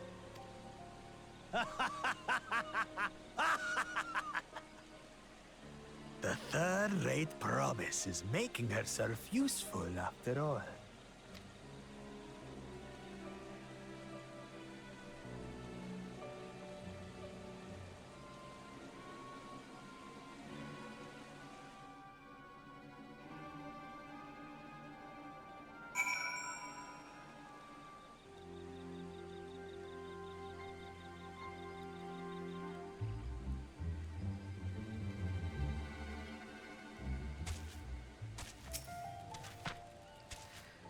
Give to the southwest of Ohanu. We can return to the village first, then head there on foot.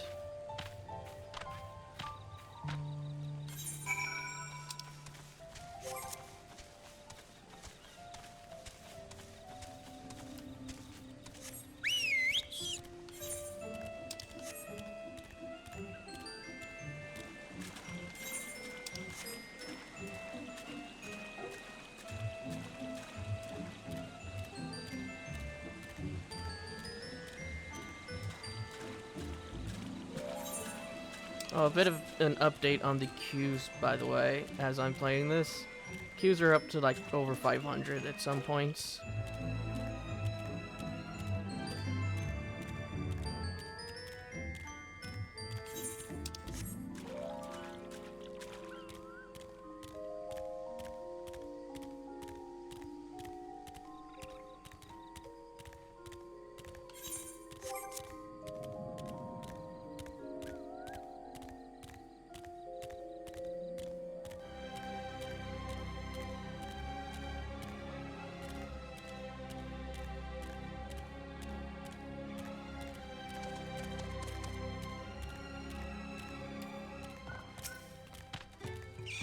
Southwest of here, was it? Let's be on our way.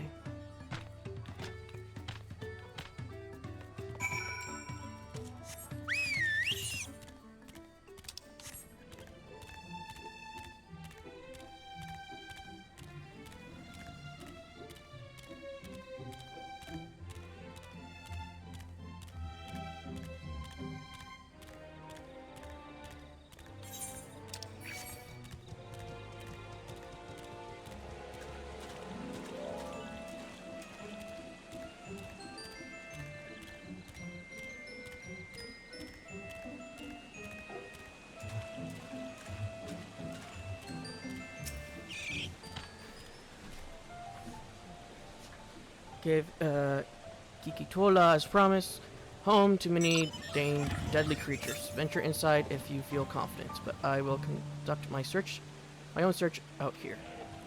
You can spot raw Elixa by its green-hued glimmer. Bring anything matching that description to me. I'll help scour the inside of the cave, then you take the west half, I'll take the east.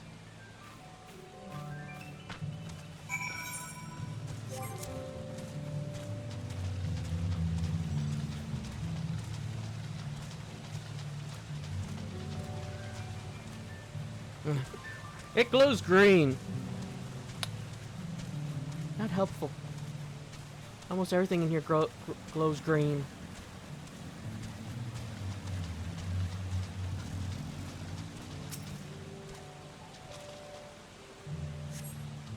Uncle's really finding his glimmer is why it was just light in the water.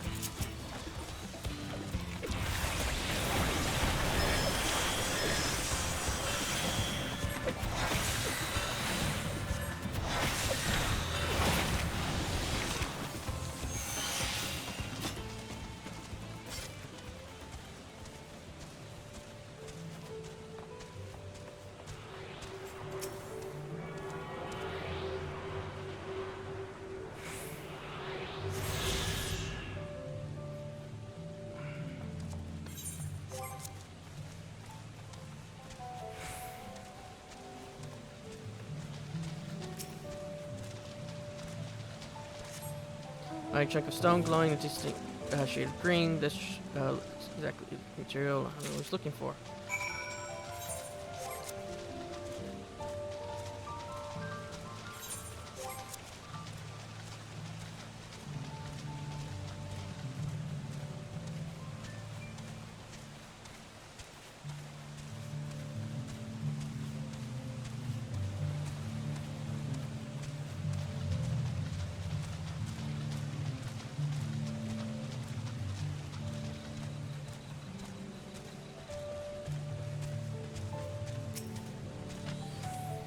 picked over the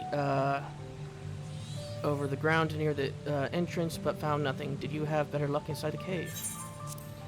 Ra Xabixa.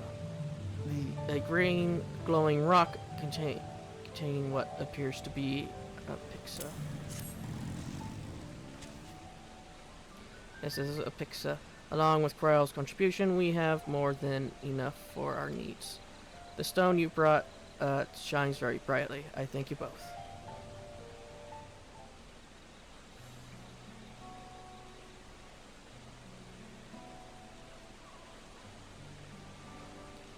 You would have been happy to know we were putting things right. Truth be told, a good friend of mine was meant to be festival leader for this year's Ihiana, but when the big storm hit, he did not survive. It fell to me to carry on in his stead. That's why you agreed to Oxalamet's request, despite your initial reluctance. Yes, it hurts to hear, but she was right. Though I must mourn, I cannot let my grief consume me. Her words made me realize that the path to my recovery, our recovery, is already laid out before me, and I will walk it for myself and for my friend.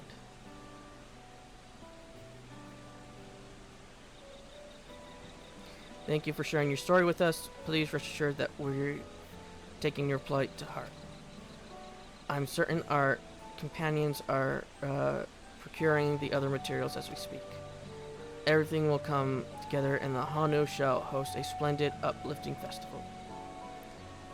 That we shall. With that, let us return and deliver the Avexa into whatever's waiting hands.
Thanks to the third promise and her mighty act, we've collected some suitable logs of the Rixa.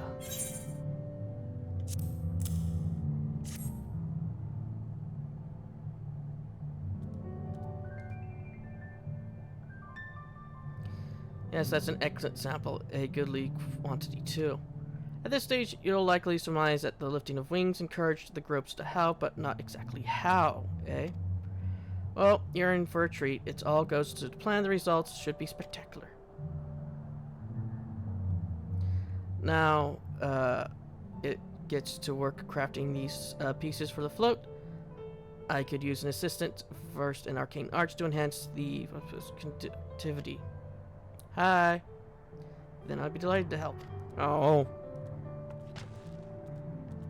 We should head back to Kohanu.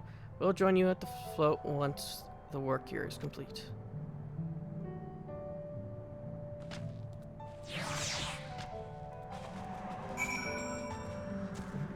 We need somebody first in the arcane art. Hi, not you. Oh, I'm first.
Yeah, there you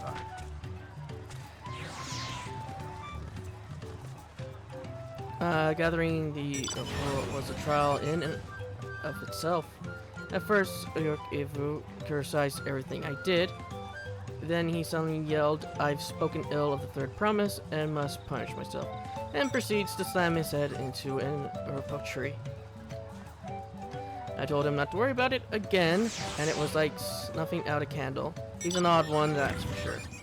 At least we've seen to the poles and the new eye. Now we just have to wait for the feathers from the twins.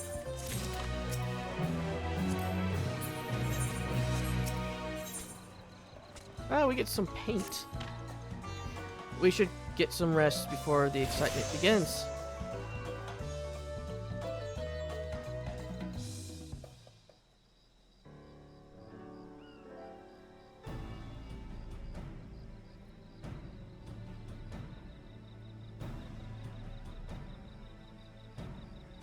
Over there by the float, isn't that the third promise? Then the rumors are true. She's trying to complete the feat of reeds by reviving Ihano. The festival is prayer for healthy crops, but does she honestly believe that will be enough to save our harvest? The second promise, meanwhile, barely glanced at the fields before leaving Kohanu altogether. Maybe we asked too much of our young Clements.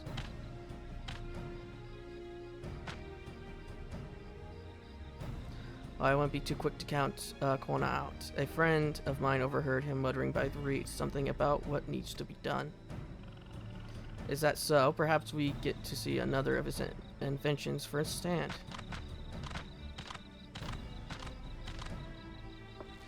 And that sounds like our Koana. One look at the reeds was all he needs to think of a solution. Be that as it may, our own solution is nearly ready. Indeed, as soon as the people get back, our long-awaited festival can begin.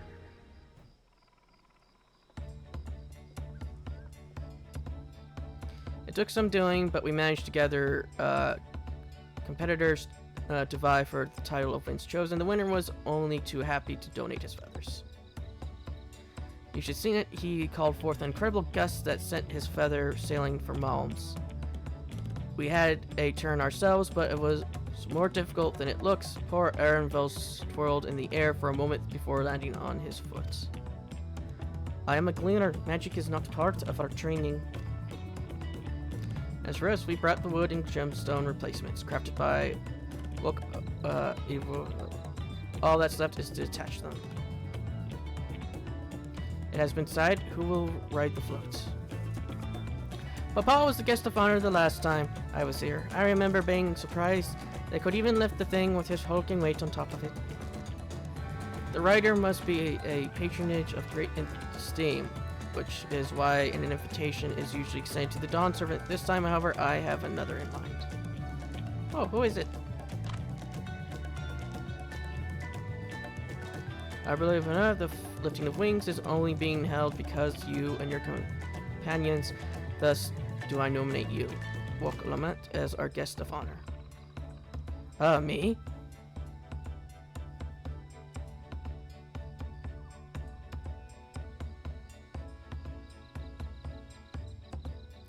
This boat won't make me seasick, will it?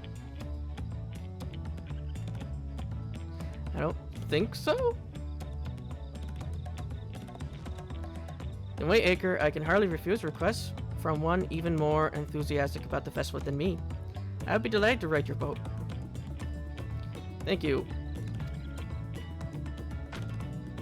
I have roles for the rest of you as well. We'll be carrying the festival float in slow procession towards Kozaki, where the sacred likeness of Faki is enshrouded. What I'd like you to do is clear the path of dangerous wildlife so that the procession can move along unimpeded. Consider it done. Expect me to sit still until even has finished with the float? Let me come along and help with the clearing. As you know, I am not much for fighting. I'll stay here and assist Wakidevin with the repairs. If you aren't sure what you need to go, the path I spoke of beginning at the south of the village and branches off to the east. That will lead you across the bridge to the stride of the sun. Then we shall see to clearing it end to end. You know what I'm thinking? I'm thinking that we won't see the eldest for a while because he'll be already at the end waiting for us to get there so he can take the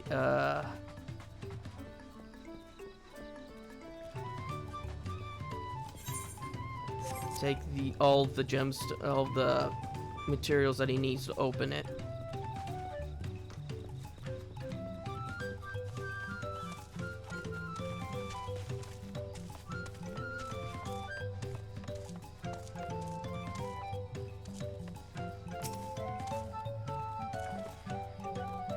As I said, close should be down this way, then off to the east.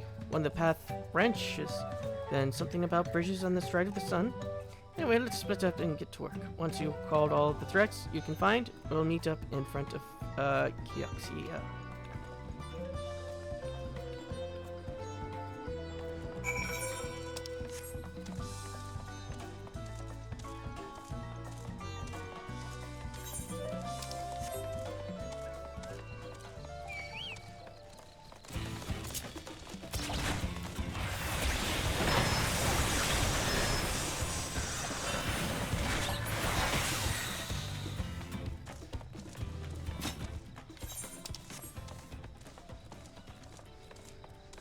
I do remember how to. I do wish I could remember how to turn off the chat. I mean, not the chat, the little bar that's being hit by cat. Because people are just fighting.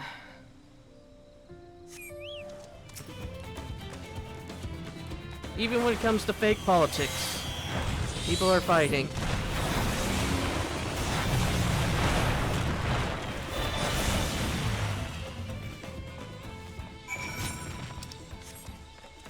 I'll go west. Oh no, this is east.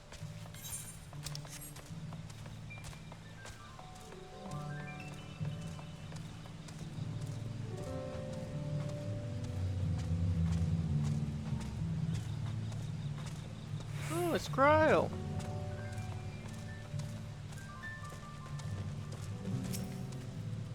I told you don't need to watch over me anymore. I was just saying hi.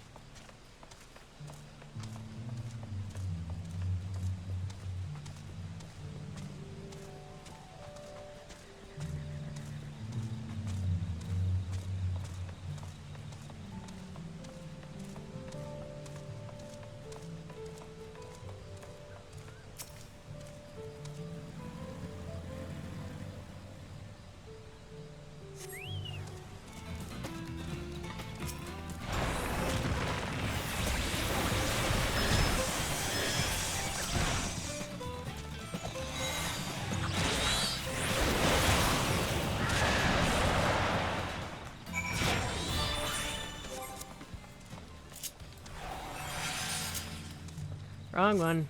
Oh well.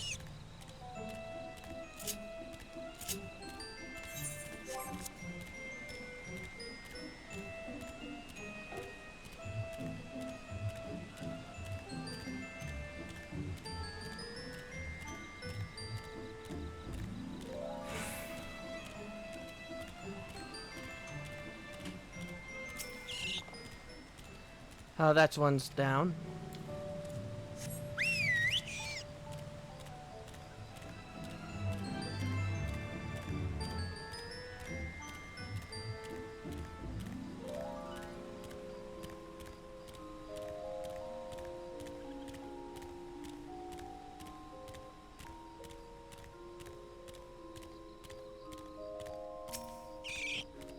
At this rate, we'll soon have the route to Xarki secured.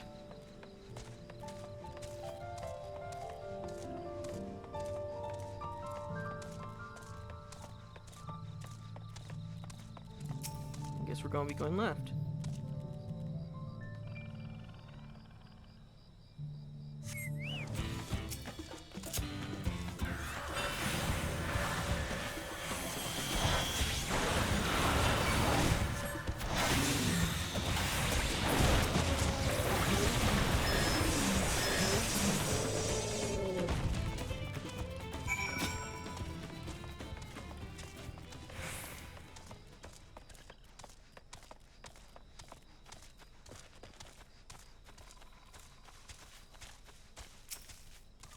Now this is my kind of busy work.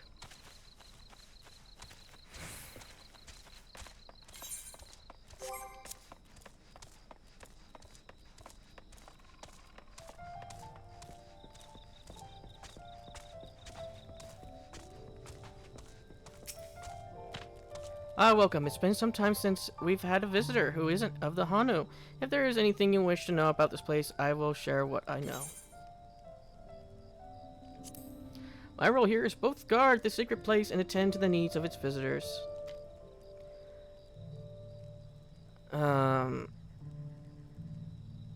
I've never been good at speaking with others, but so long as it serves Katha, there is no duty too difficult.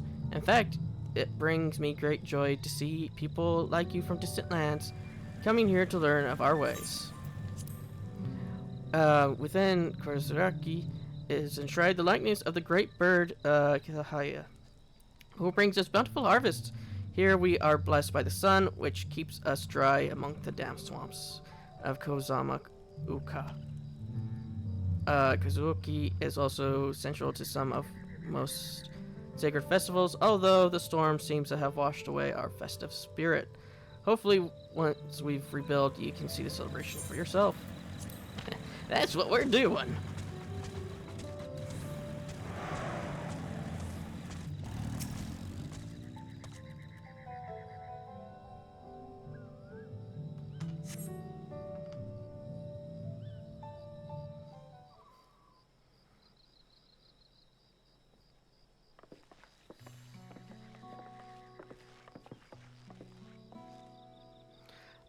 You were a step ahead of us. This must be the likeness of Akahia. The Hano dynasty of the harvest. There's a woven of reeds. Reminds me of something I saw and Academy Ender.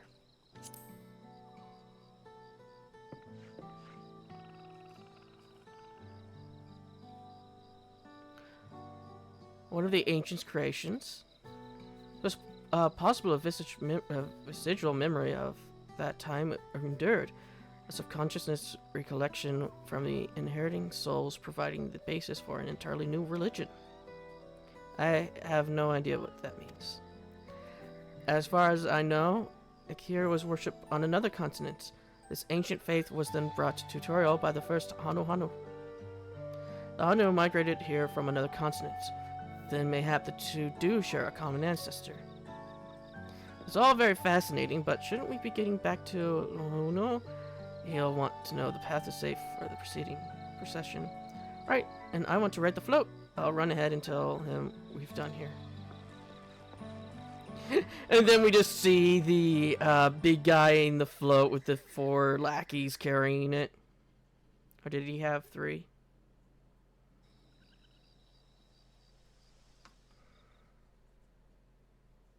Meanwhile, El Kawanu!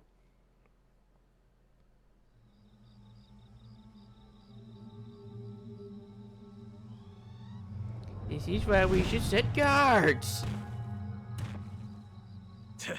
Not sure we heard you right, old man. Why don't you say that again? As many times as you'd like. The third promise tasked me with repairing this float, and I'll not relinquish it to an uncultured brute like you. Much less one that can't even manage a simple greeting. We wanted to handle this in a civilized way, but we're more than willing to kill you.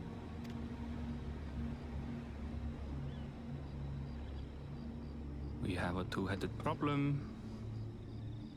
Yes, please hurry. She's on her way back already? Stand back, Wukevu! I will protect the float! Are you trying to be brave, little bird? I could never have repaired the float alone. Not properly. But thanks to Wuklamat and her friends, we can hold Ihihana again! This is a priceless treasure! And as festival leader, I would die to protect it! Very well, if that's what you want.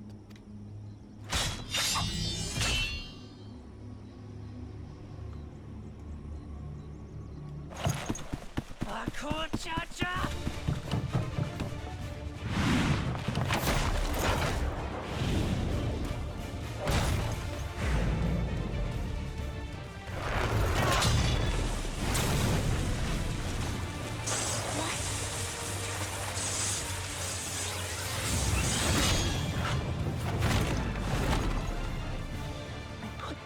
Into that blow. Good. The better for you to understand the gulf between us. But you need more lessons. We'll carve them into your mangy hide until you cry and beg forgiveness.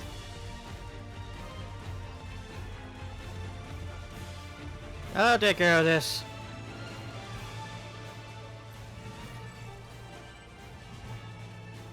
Your brilliant plan was to steal the float and take the credit. The so-called blessed siblings are nothing but cheats. Your scorn is sweet music. Come, weaklings. We'll crush you each in turn. Or all together, if you'd like.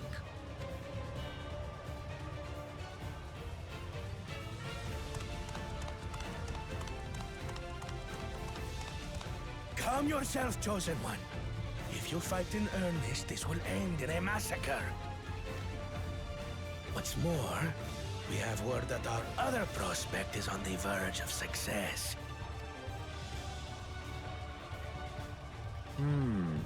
Then it would be foolish to expend effort sweating gnats. Lucky for you. Eh?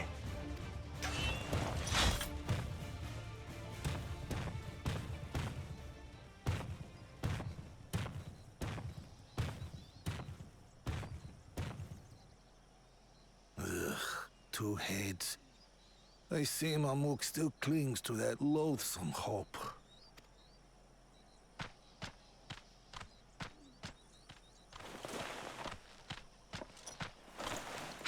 Talk to us, Third Promise. You're not dying, are you? She didn't even get hit. It'll take more than that to kill me. So, are we having this festival or not?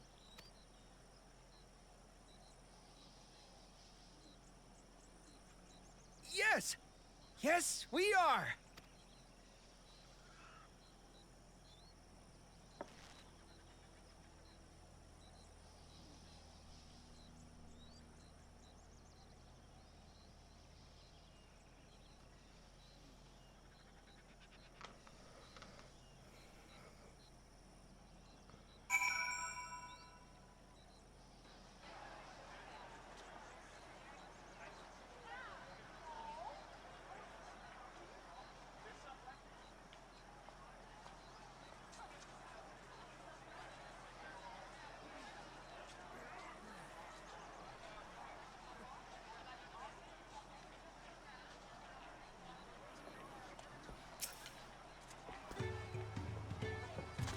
Thank you for coming to our rescue. I tried to protect the float, but against that two-head, I may as well have not been there at all. Nonsense. You stood your ground and bought us the time we needed to make it back. You are incredibly brave.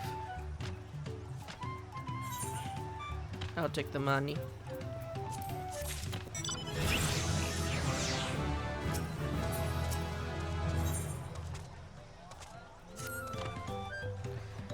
With that exciting interlude over, you'll be pleased to know that my repairs are finished as well. Before we commence the festivities, however, it would be courtesy to inform the villagers that Ihana will be held after all.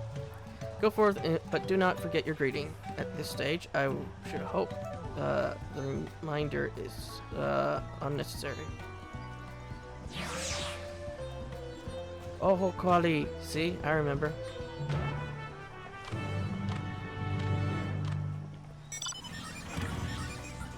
Do I get the emote now? Say use your keyboard or the software keyboard to say alcoholic to greet.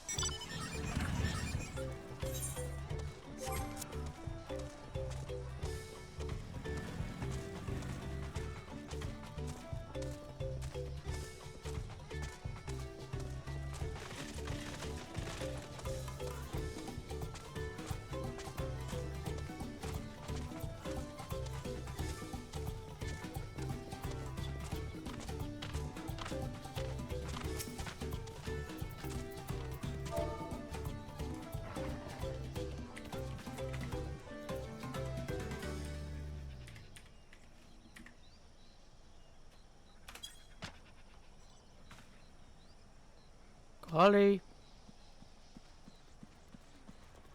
Thank you for letting me know. I would very much like to attend the festival, but the repairs should be finished as soon as possible.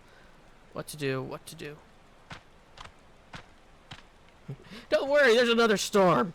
You're going to have more to repair afterwards.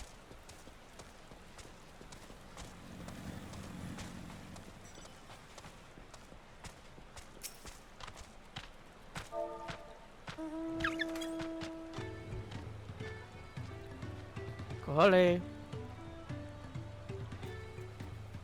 Festival is about to begin. What do you expect me to say? Besides, of course, I'll be there. Clean up the storm aftermath may have been hard on us all, but the lifting of wings is tradition, and a joyous one at that. I won't sit here brooding my days away. Give me a moment to get it ready.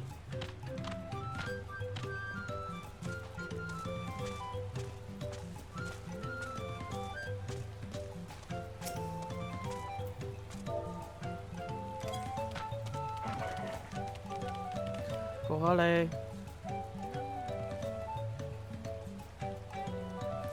But the float is fixed. Our fallen friend would be glad to know that it will soon be underway. They would have wanted us to honor them with celebration, not let their loss deter us from it. I must go and enjoy the festival for those who no longer can.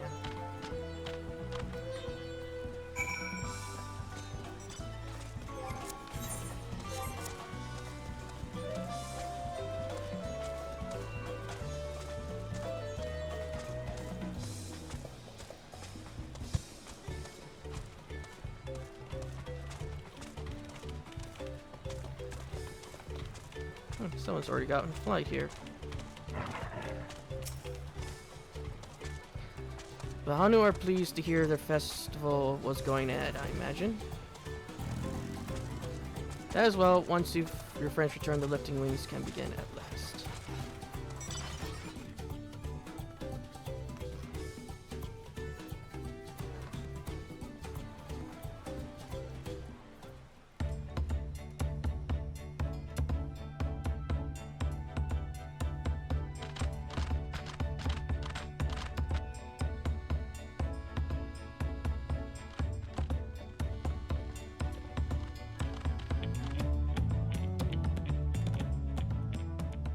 So few have come. Patience. Once Ihihana gets underway, no Hanu will be able to resist joining in. Just so. Ukewu knows well the heart of the Hanu. Have faith, Third Promise, and climb aboard the float. It is time for the lifting of wings. Right. Off we go.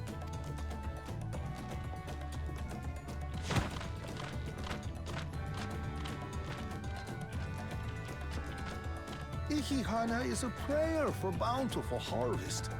But this is not its only meaning. It is also an exchange of pledges between rider and bearers, a commitment to a long and fruitful friendship.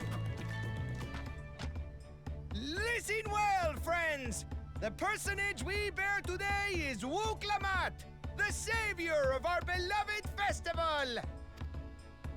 Let your shoulders burn, or your feathers fall out, but do not even think of dropping her!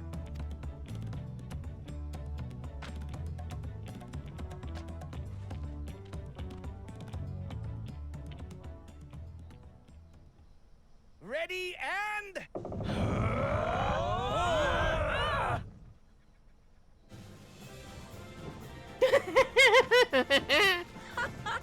I could get used to this.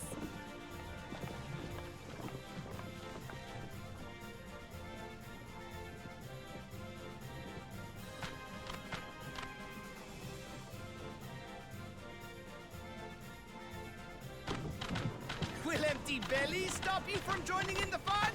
Come and help us carry the float!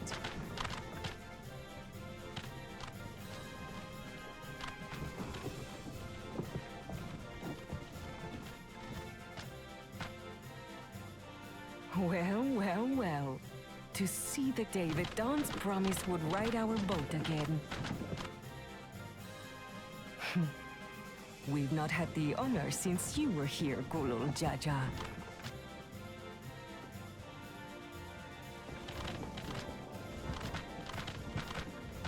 Right, we've enough bearers now. Onwards to Kozanuaki!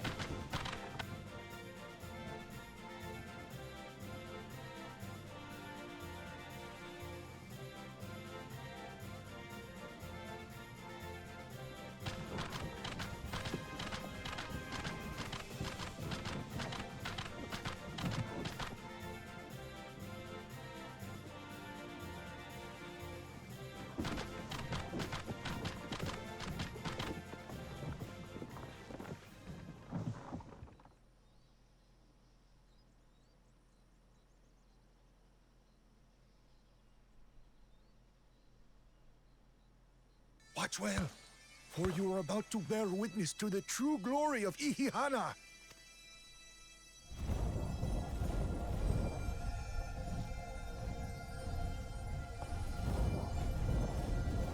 Ah, my soul!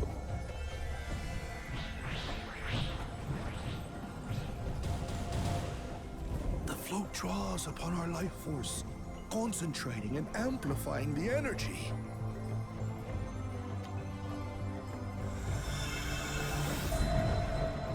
Keshaihi then receives that energy and expels it in a great burst, where it showers down upon the land to replenish its vital currents.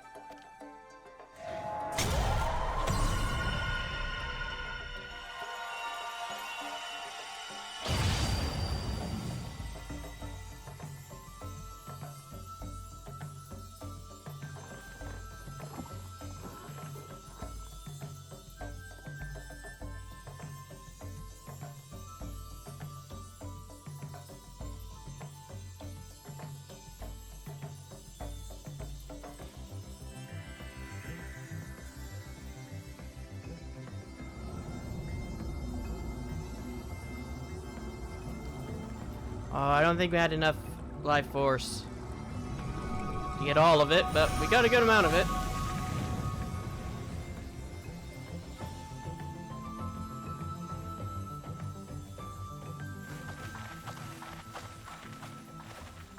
It worked. Like a literal charm. The float really was helping the reeds. That was amazing! To think that such a thing was even possible! A circle of life!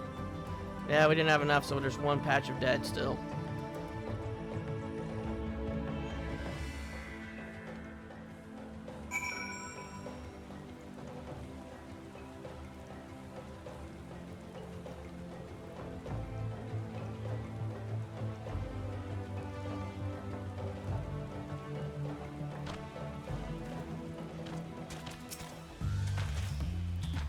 Should I have left the float behind like that? I was so excited to see the reeds. Nothing to worry yourself over. My brethren have been swept up by the festival for Iver, last I saw. They were taking turns at the carrying poles on the way back to the village. Please feel free to look over the fields and enjoy the sight of what you've accomplished.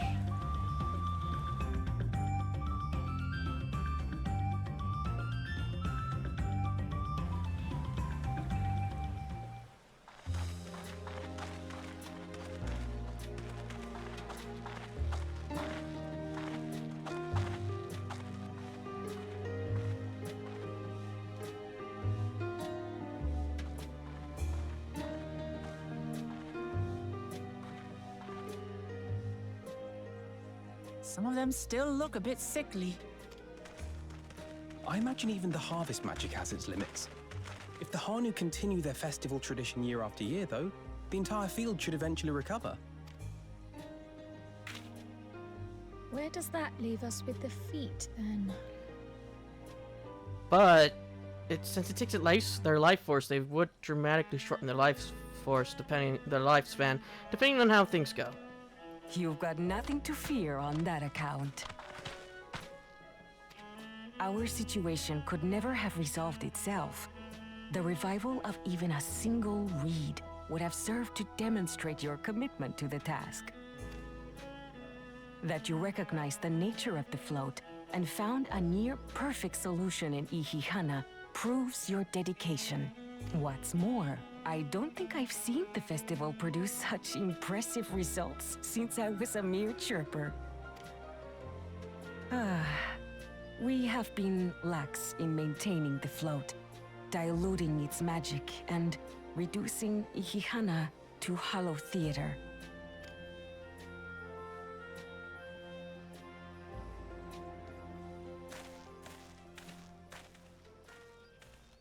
Connor! I was delayed by an unpleasant encounter, but it seems I arrived at a good time.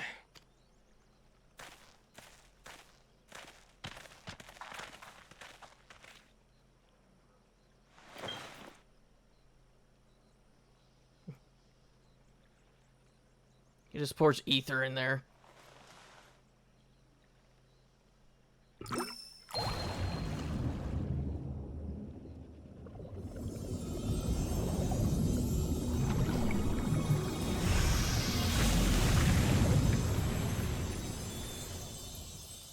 So do we cut the stone in half? What? Oh, isn't that wonderful? What? You just pour in some mystery liquid and problem solved? Stagnant ether was to blame for the reed's poor condition. I assumed that was an alchemical concoction which enhances ethereal conductivity. It utilized the flowing water as an ethereal current, thereby promoting the transfer of life energies. A method I could not have devised without the education I received at the studium and the cooperation of my Archon allies.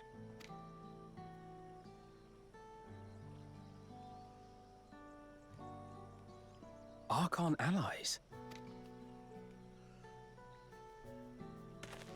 You see, Lamachi, this is why we need to embrace foreign knowledge and technology. Employed appropriately, they make light work of what would otherwise be arduous labor. There's no need to lug around heavy floats. Well, you always were the clever one, brother. Your approach was no less effective, Wuklamat. It achieved the same result. Indeed it did. And you enjoyed the festival, yes? I did. It was so much fun. Having visited your village before, I thought I knew everything about it. As it turns out, I knew very little. About the reeds, about Ihihana. With all I've learned this time, I feel as though I've really come to know the Hanu. And I like you even more now than I did before.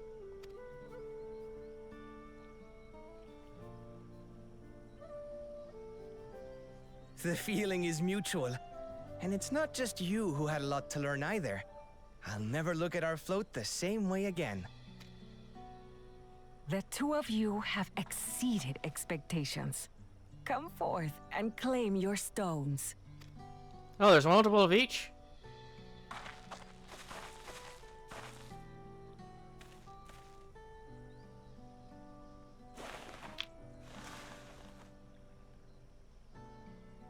So this is what they look like.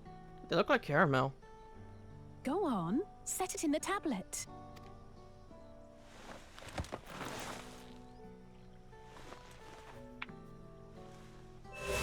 Oh, it's topaz. A perfect fit. That leaves 6 more.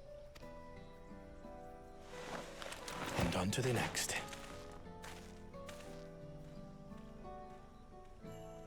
Not even a moment of celebration. That's Kona for you. Third promise, you must join us for Ihihana next season. As Dawn servant, of course.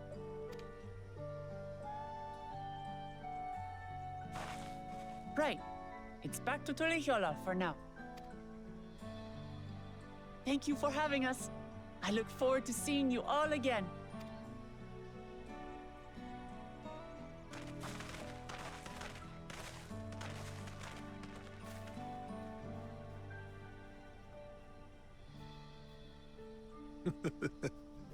These are interesting times indeed.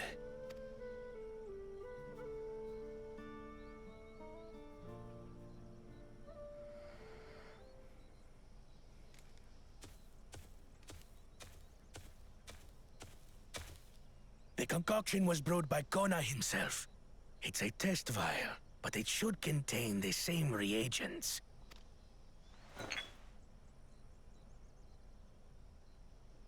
Good work. We'll use whatever we must to win. For win we must. But we fixed all the reeds. Where are you gonna fix one?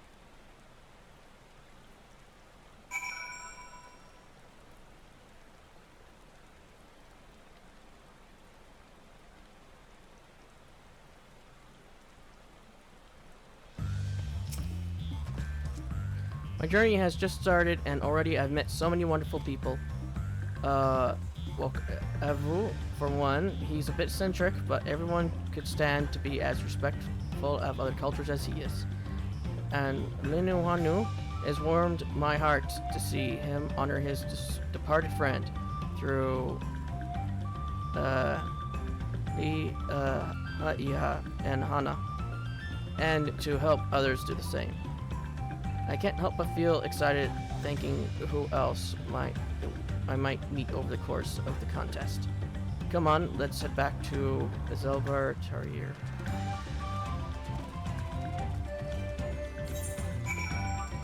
Oh, quest time!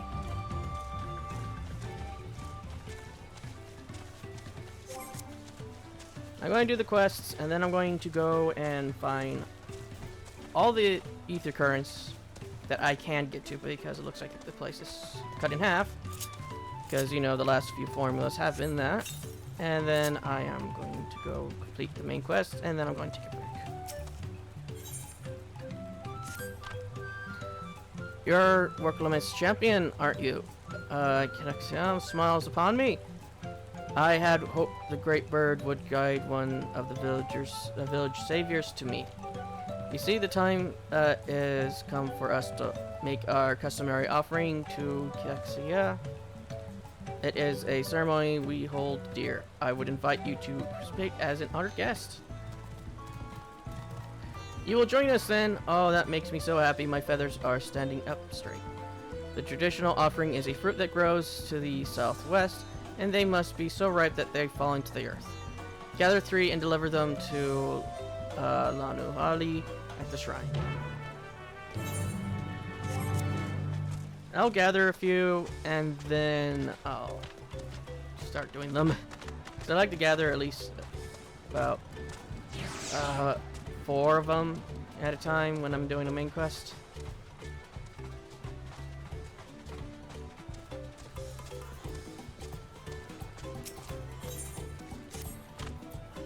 Welcome, honored visitor. Thanks to your efforts, the reeds grow robust.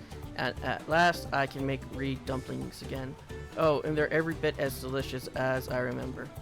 Although I want nothing more than to eat until my belly bursts, I saved a batch for those who are planning the reconstruction of the Great Stairs. I'm much too full to make such a journey, however. Might you deliver them in my stead? Surely my friends will be glad to receive them from the very man who revitalized Okahanu's festive spirit. Thank you, thank you. They can be found working hard near the flight of wee wingless. Hurry before the dumplings cool. If I have a timer, these things are going to be cold.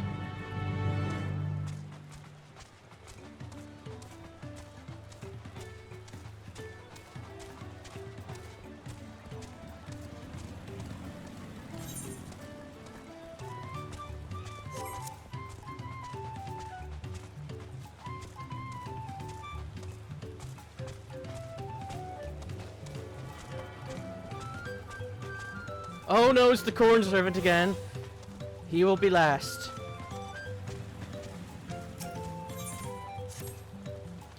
Oh, those... What? Why, those stout legs, like a towering tree, those rippling arms, like gnarled branches. Might you lend me your strength for a simple hunt? The storm left more than destruction in its wake. Fearsome beasts now infest the forest, and their culling is an unending task. Reports tell that a trio of Orioles has sighted lurking near the docks east. Easy prey for the likes of you. Might you exterminate them so we can once again travel the waters in safety?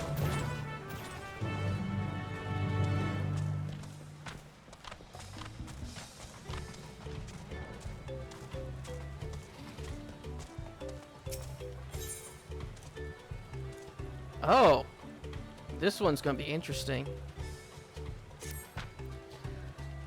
Okay, Ole Zedman, of course I know your name. Who isn't familiar with Wokolomat's companions? Not to mention your friends can't seem to go a moment without mentioning you. Ha!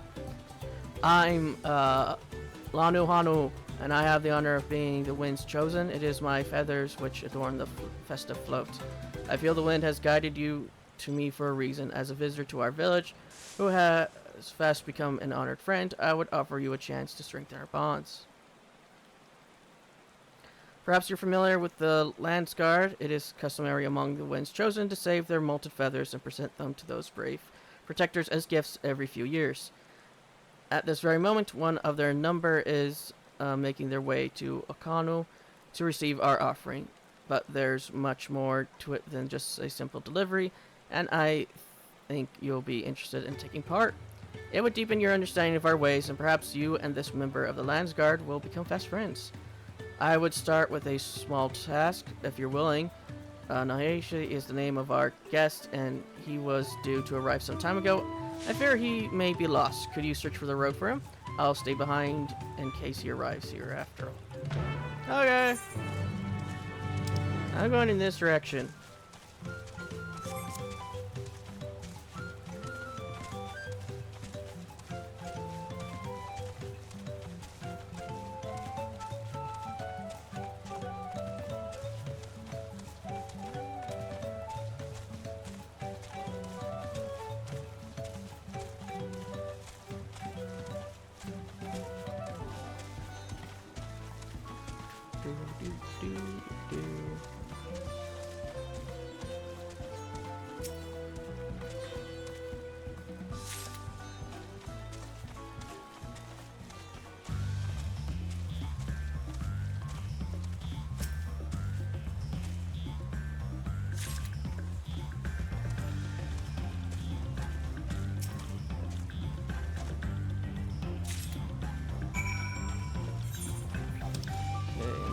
Go over to here. Oh, that's why we can't go up there, because the bridge has been destroyed.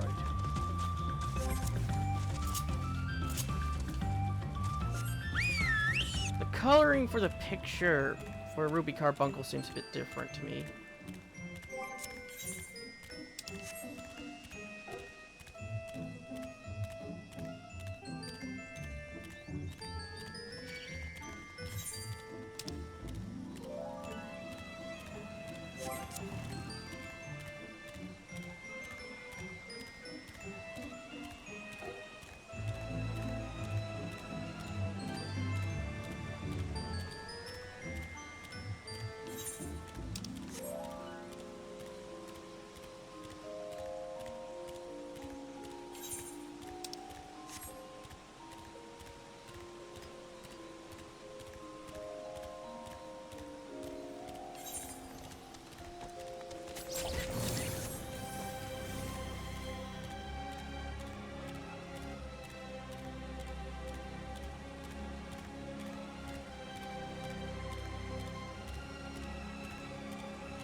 I recognize you. You travel with Woklamat. Yes? Have you come to see our progress on the Great Stairs?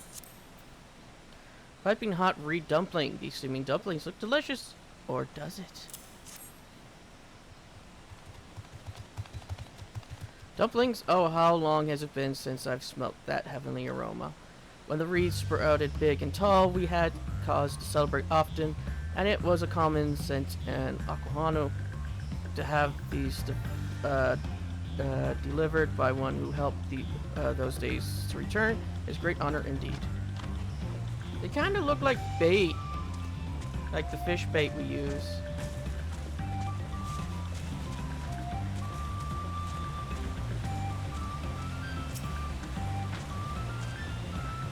Okahano, apologies, but this area is still impassable.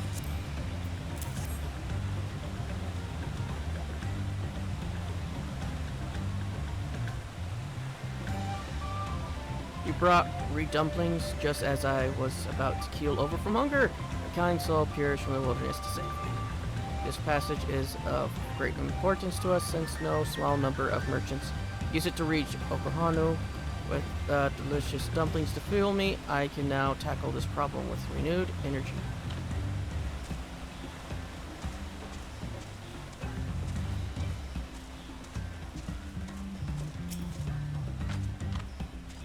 This project was causing my feathers to fall out one by one. Mark my words, where do we even begin?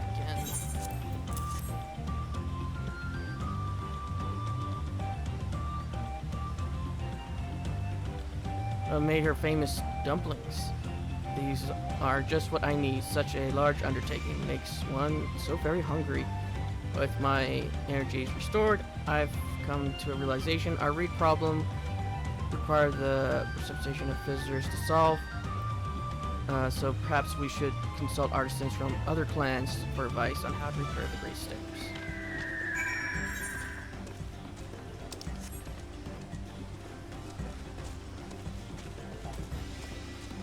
I wouldn't mind that later on the stairs actually do get repaired. But I wouldn't be surprised if they stayed like that and we just find another way to get up there. Like, actually, let's check the map.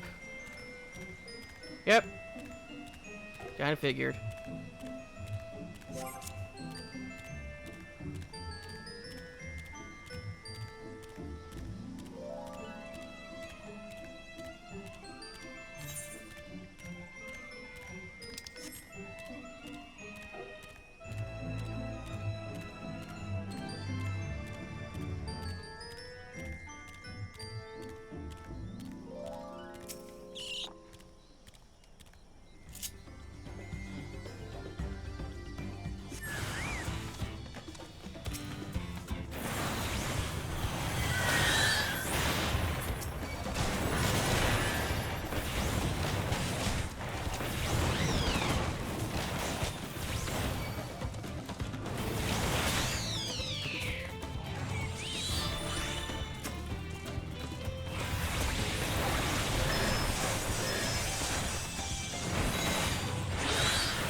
Yeah, it'll probably be a fly only to get over to there.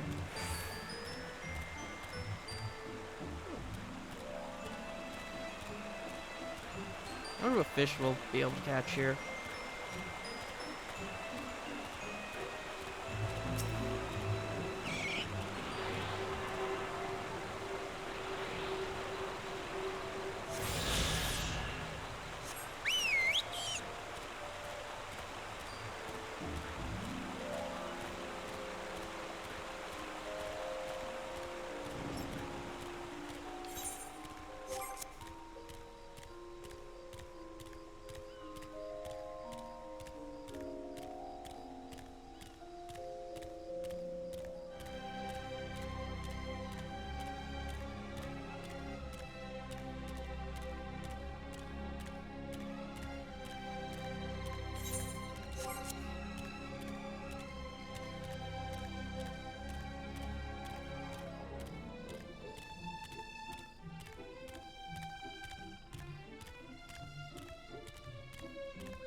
No!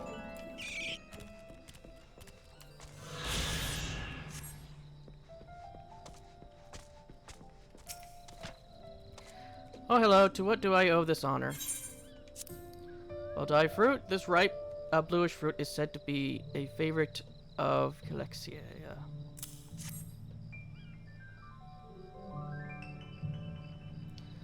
I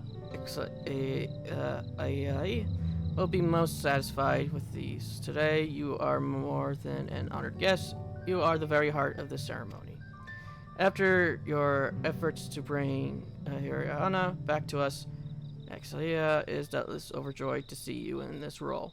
The fruit shall bear a powerful blessing indeed. Now you must take the previous offering back whence you came. Deliver the blessed fruit to Anu, and the ceremony will be completed. Go with haste. I'm just gonna take the aetheryte.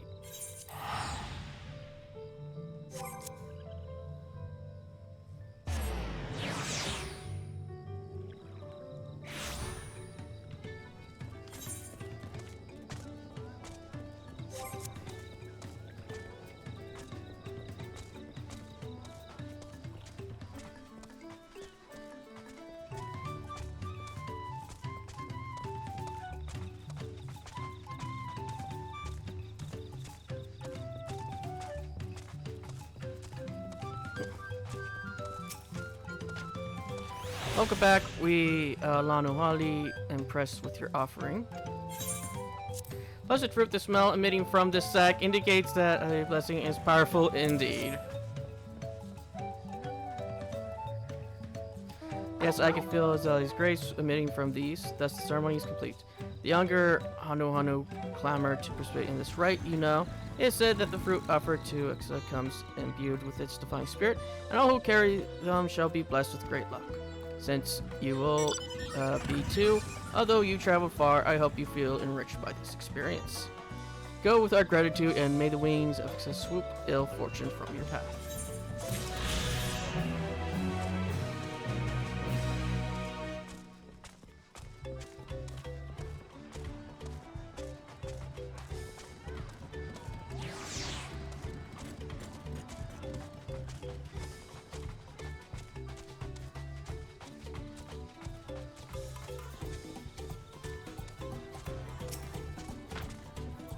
Thank you for delivering the dumplings. I hope they give my friends the energy to complete the daunting tasks ahead of them.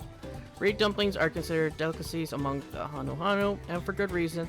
I would like nothing more than to make a batch for our other wingless brethren who aid with the rebuilding, but I realize that not all peoples love their flavor as much as we do.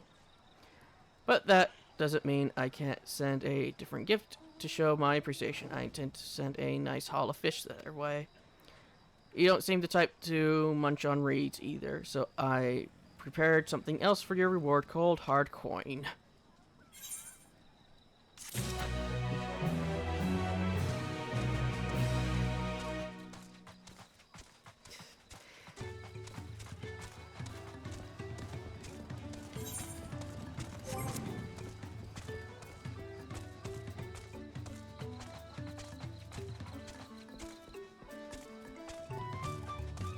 I don't know what that emote is, but it looks neat.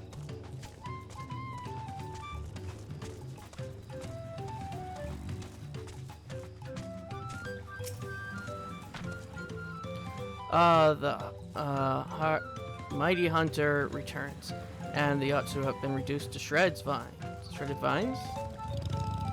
And he would be equal to the task. I will spread word that the docks are open to safe passage. The great storm affected all life in the forest, washing away what was and leaving behind only uncertainty. There are many seldom traveled roads where desperate fiends still lurk. From the collapse of the Great Stairs, we take into use in the waterways and other uncommon routes to get from place to place until the repairs are complete. That day cannot come too soon. Until then, however, we must make do. Thank you for your bravery. Like I said, I'm saving the corn for last. I'm going to do all these other ones, and then I'll go back and do the corn. Oh, this is probably going to be a 3 to 4 hour episode.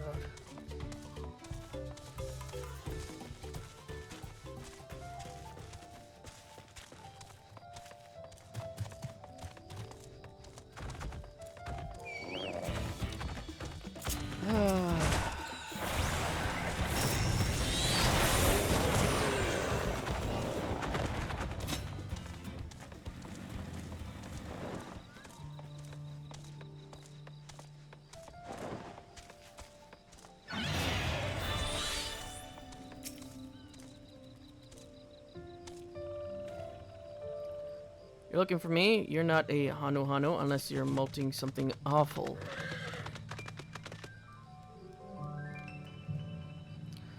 Ah, so that's the way of it. Well, now that you found me, I suppose I better get on with it. Sorry for my lack of enthusiasm. I joined the Landsguard hoping I could bust some skills, slaughter some beasts, you know, use these muscles of mine.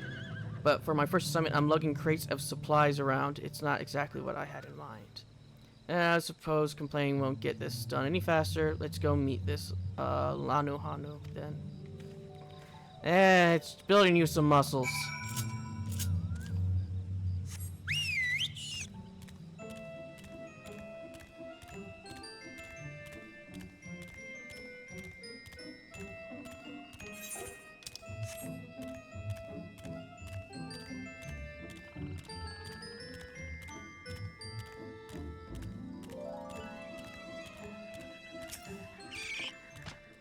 You found him, now we can begin. Before the gifts of feathers is to be bestowed, there is a proper step that must be taken.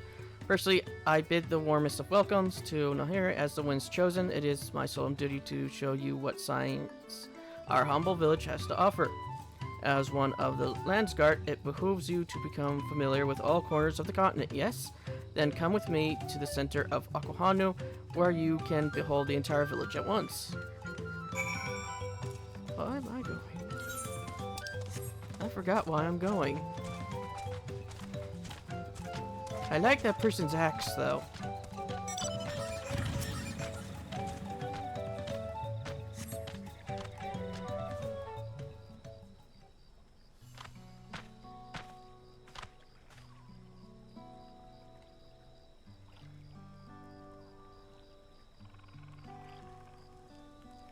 Take it all in, this is Akuhanu. As you can see, our homes are made from wood and reeds, both of which the force blesses us with in abundance. But nature's blessings are to be treated with care, for dry reeds can easily catch flame, and if they do, we risk setting our entire village alight. Building waterways through Akuhiri is a way to protect us from such incidents. Both aquatic beasts can travel them as well, and when these beasts become too great in number, we beseech the Landsguard to call them. Do you now? I thought hunting duty was just a way to keep us sharp. Well, I'm here. I'll make sure nothing troubles your home. All of Akuhanu would thank you. And now for the reason you came. The feathers of the Wind's Chosen. They're used to adorn the equipment worn by the Landsguard. The design invokes the image of Ihaiya, the great bird revered by all Hanu Hanu. The feathers give it a touch of authority that makes the soldiers appear all the fiercer. Every soldier's outfit is designed according to their profession, and each feather must undergo an elaborate process of dyeing and oiling to meet the Landsguard's varied needs. So without further ado, let us begin. I first ask that you come meet me at the gate of the southeast. Fine, I should warn you, I'm not known for my delicate hands.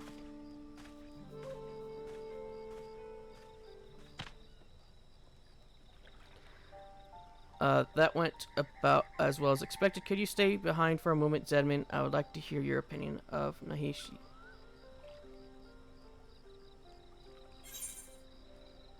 Septimus, he really doesn't want to be here.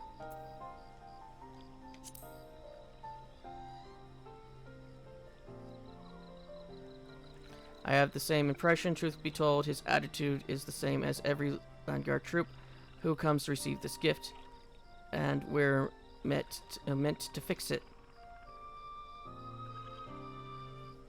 Consider this a rite of passage of sorts. The Landsguard sends us troops whose rough edges want for polish, and the task we set before them serve as a whetstone.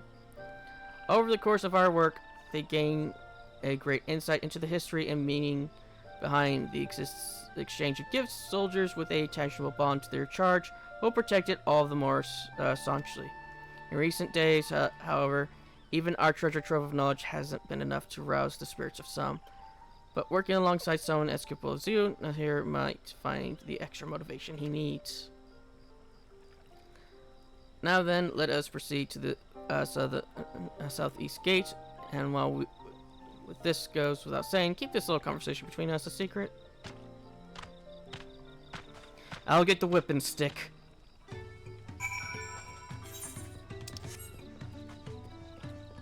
That man's just staring at some corn.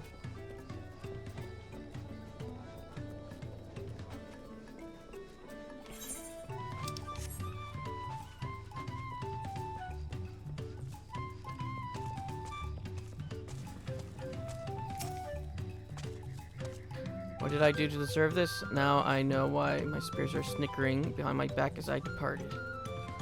The Hanu Hanu might think this bird god is worth all this trouble, but I just want to get this over with.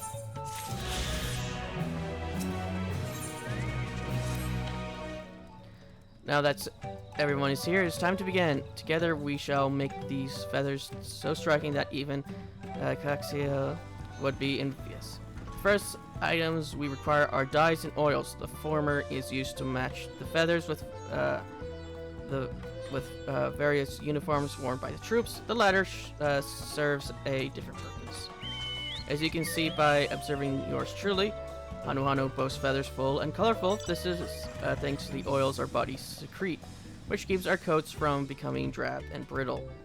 But the feathers we gifted to the Landsguard were molted long ago and have since lost their natural luster, so we must apply oil to make them as vibrant as those of Hanu in their prime. The task of gathering said oils and dyes falls to Zedman.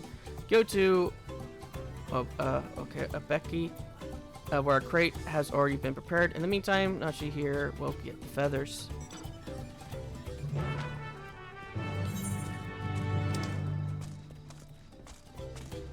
Okay, I'll grab one more and then we'll make our way to the next point because there's already another quest over there.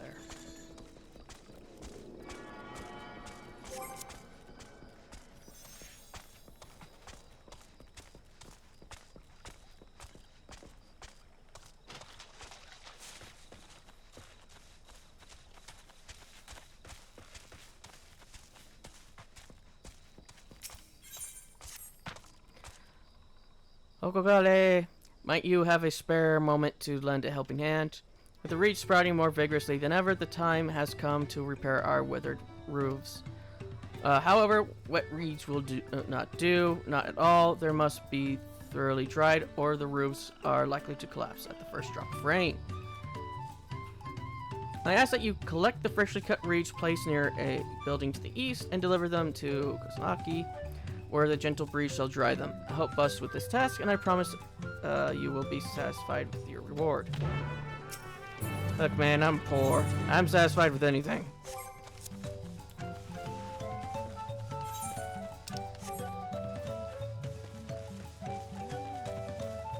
If it's a sellable, I'll sell it. If it's actual money, I'll spend it in a few minutes when I find somebody who sells something that I want.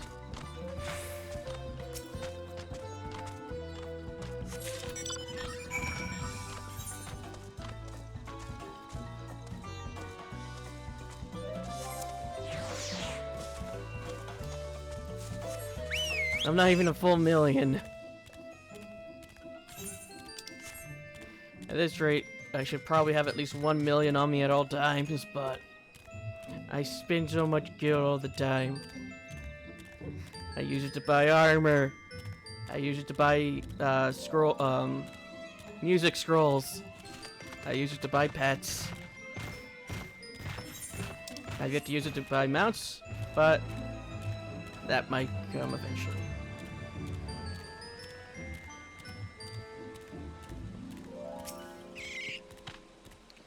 You have, you're here about the supplies. Good, good. Everything is in the crate over there. It's heavy, so be careful not to drop it on those dainty toes of yours.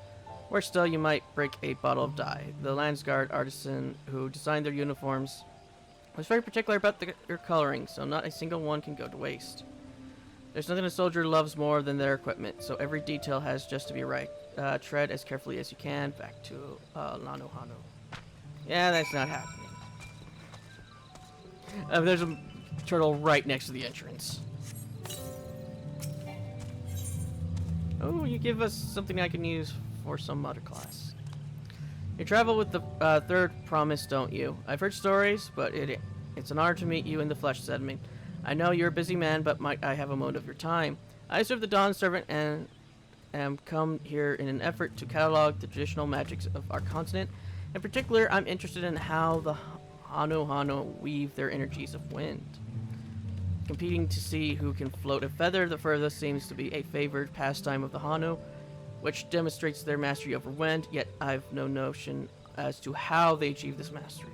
My best theory is they undergo intensive training from a young age, but as a recent arrival here, prying into such matters may come off as presumptuous.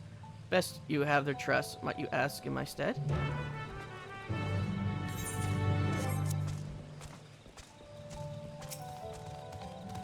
Yeah, I know. Pick up crate, run with crate.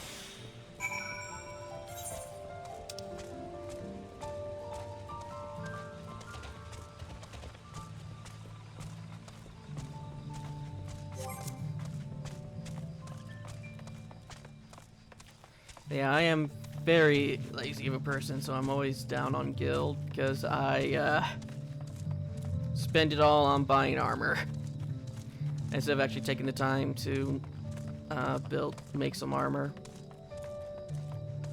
Then again, I guess that's what a lot of people do now that I think about it.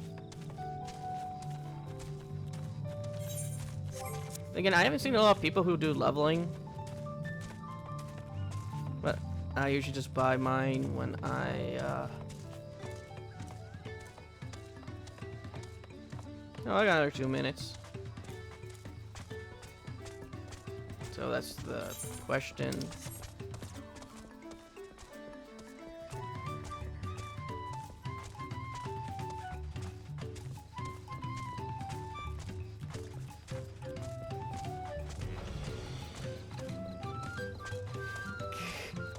I just look over and I just see discussions of the corn servant.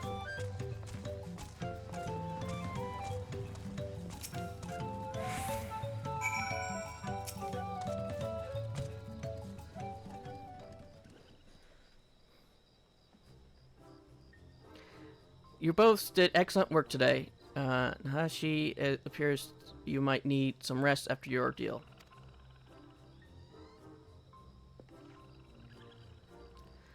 How many feathers did you pack into that crate? Are you sure you didn't send me to get the dyes and oils? Be glad I didn't, Nahashi. For Zedman's crate is much heavier. He also carried it from a much farther, greater distance. Really now, and here I thought I was the stronger. Damn. Bested during my first assignment.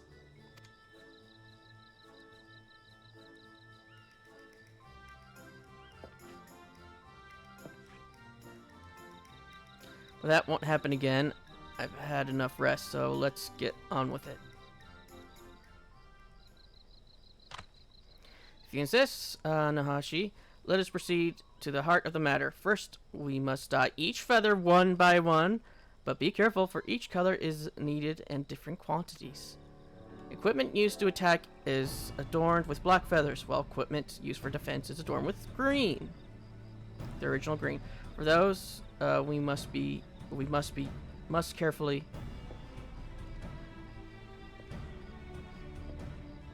Oh, just a damned moment. We're dyeing all of those? One by one, I'll be an old man by then. There must be a better way. Say, throw a few dozens of these in a big bowl and dye? But that will make the coloring uneven. Nahashi, as I was saying, we must carefully apply oil to the feathers to bring out their original color, or they'll quickly become brittle. I see. This will be a test of patience, but with the three of us, shall be over before the moon turns, probably. Worry not, for I'm here to teach you how best to see the job done. I suppose I'm thankful for that. Truth be told, I never knew so much hard work went into our uniforms. For our brothers and sisters and the Landsguard, no effort is too great. The Hanu are honored that you wear our feathers. Are you surprised, as the wind's chosen, seeing my feathers become a symbol of the great so this fills me with joy unequaled in this world. And to have them adorn the Landsguard's armor makes me joy all the sweeter. Few in Toriel can claim such an honor, so there can be no mistakes. There's really more to this than I thought. I would like to apologize for how I've been acting. I see now that things are done a certain way for a reason.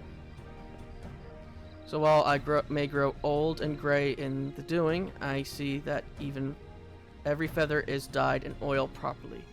At least we're in this together, eh, Zedman? Don't worry, I'm going to make them all red.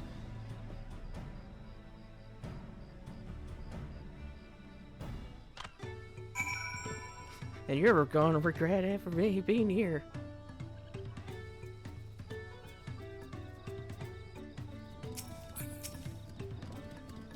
I reckon I'll be cleaning dye from under my nails for some days yet, but I won't complain about hard work. Now I have to think about how to get these back to Toriel. Don't get ahead of yourself, young Nanashi. Yes, the hard part is behind us, but there is more I would ask of you. I've said before, Kza is revered by the Hanu, and we must pay due respects for use of its likeness. As such, there are time-honored rituals that must be followed before we give this offering to the Landsguard.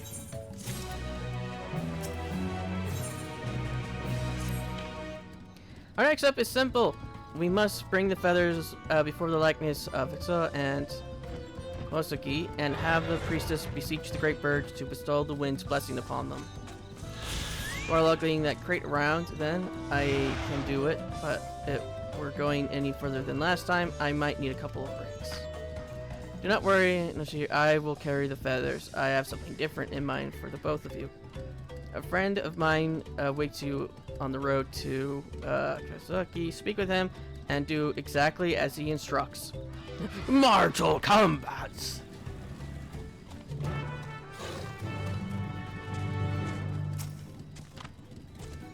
I am heartened that you would show such interest in our ways. Many know that the Hanu have a deep connection to the wind.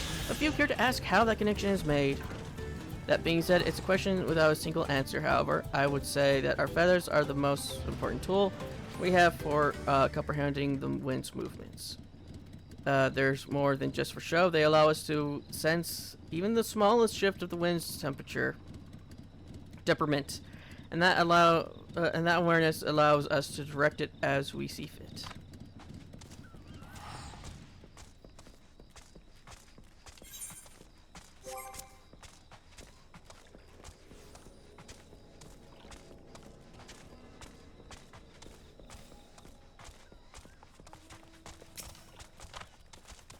I never considered why we are so attuned to the wind, but now that you ask, it must be thanks to our daily meditation and rigorous training.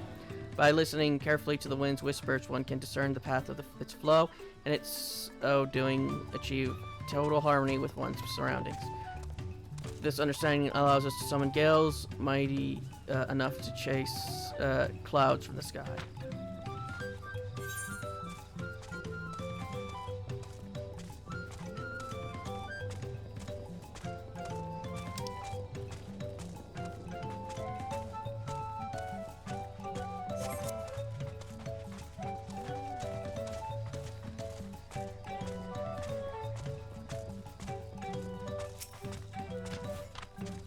Why does the wind heed us? Why? Because we consume the blessings of reeds bestowed upon us by the Kozama Oka. The energy suffused in the earth flows into the reeds, and the reeds flow into our bellies. By that cycle, we are gifted with the land's strength. In other words, the reeds are far more than mere sustenance. They are the very wellspring of our power. Oh, you'll get his answer eventually.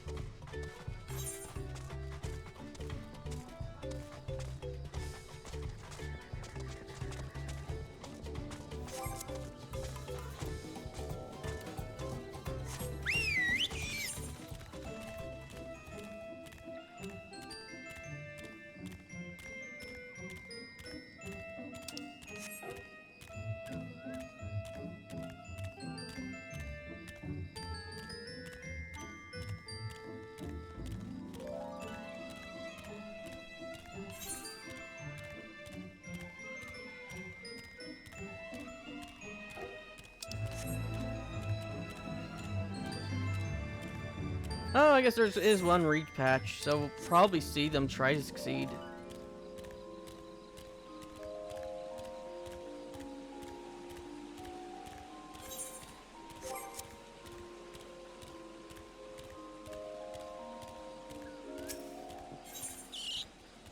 Reads the roam.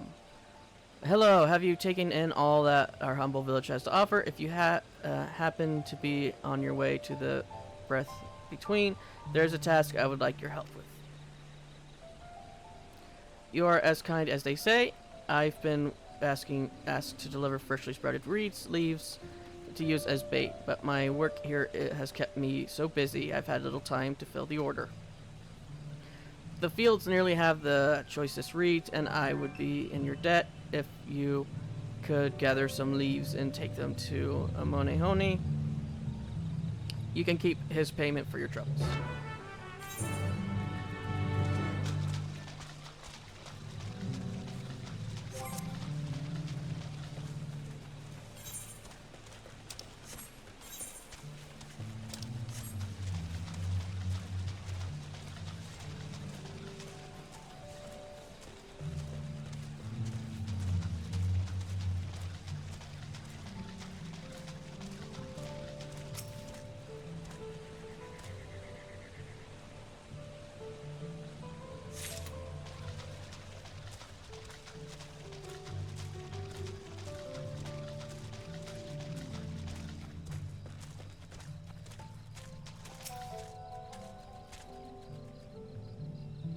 Seems by the time I get done with this episode, it will be dinner time.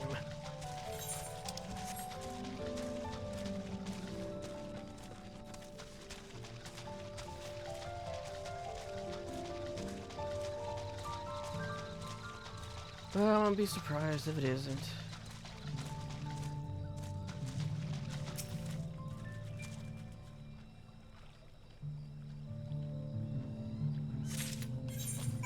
With how unpredictable these things are here.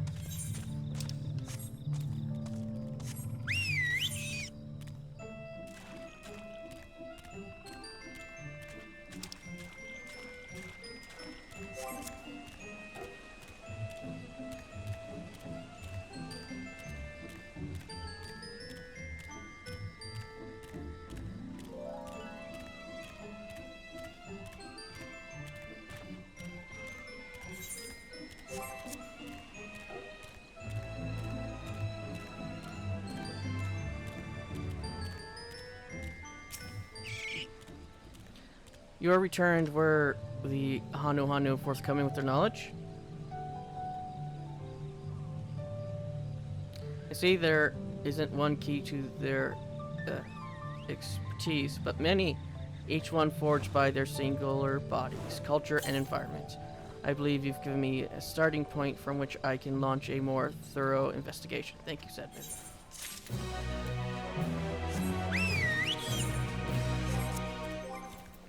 Yeah, that's the money. I was supposed to say, what's that other thing in my inventory?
Why, what a surprise. Did not expect to see one of our visitors here at all places. Have you come here to fish? These leaves are a favorite bait among the fishermen.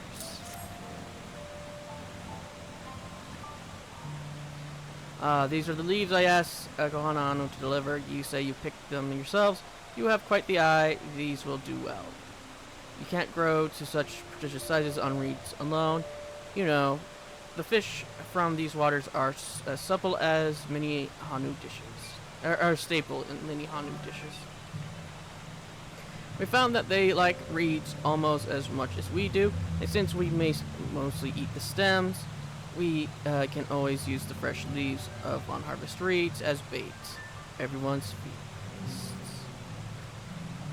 Perhaps you two can feast with this bit of coin. You've earned it.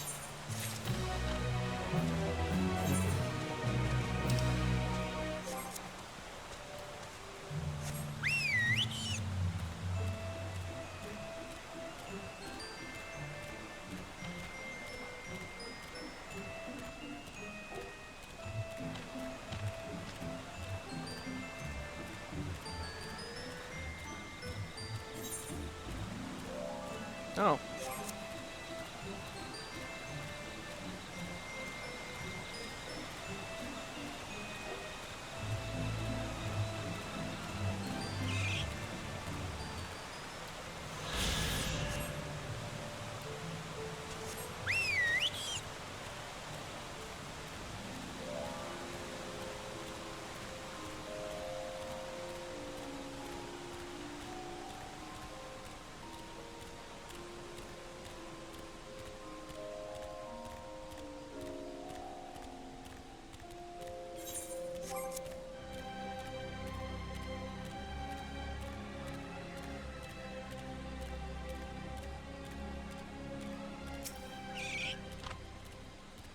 Welcome, welcome. I understand you seek the blessing of the wind. The priestess requires a special type of bark to complete the ceremony, and your job is to gather it. But you must tread carefully for the shore where the trees are found to teem with hungry beasts. I suggest clearing the area first so no one sneaks up on you. I don't mind a bit of hunting, but these arms aren't meant for, apologies. I suppose complaining is a habit I should aim to break. This is all part of the process of making our equipment, isn't it? There's a reason we need this bark. So get the bark we shall. I'll search the south side, you take the north.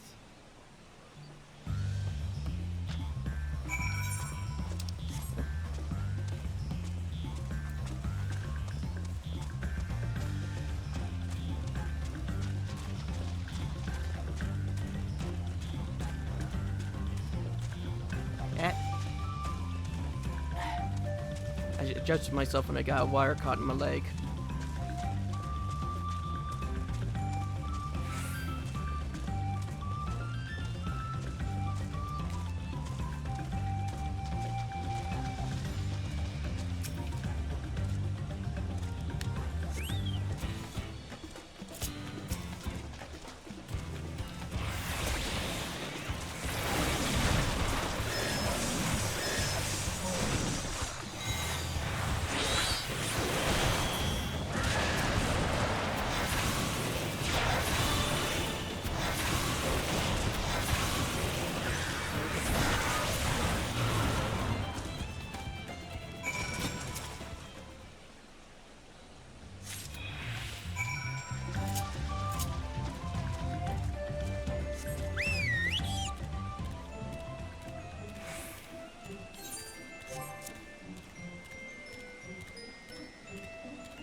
Well done, you two. You brought exactly what I asked, but I suppose you're still curious as to why the bark had to be from these specific trees. Naturalized within the legend of you see, our ancestors hail from a different land and were guided here by the Great Bird. But upon their arrival, they found perilous woodlands overrun by hungry fiends. Many Hanu were lost to the gluttonous appetite of the wilds, and they had nearly succumbed to despair. But then, as he let out a mighty screech, it echoes throughout the land, setting the trees aglow. Taking this as a divine guidance, our beleaguered ancestors took bark from the trees and burnt it. The smoke wafted through the air, and the beasts found it so repugnant they were forced to flee, one and all. Since that day, warriors would burn incense before battle in the hopes it would ward them from harm. Thus, we bless the Landsguard feathers in the same way that they too might bask in her protection. Now take the bark to Kozawaki, and on the way, I would be glad if you offered your sincerest prayers to the great bird.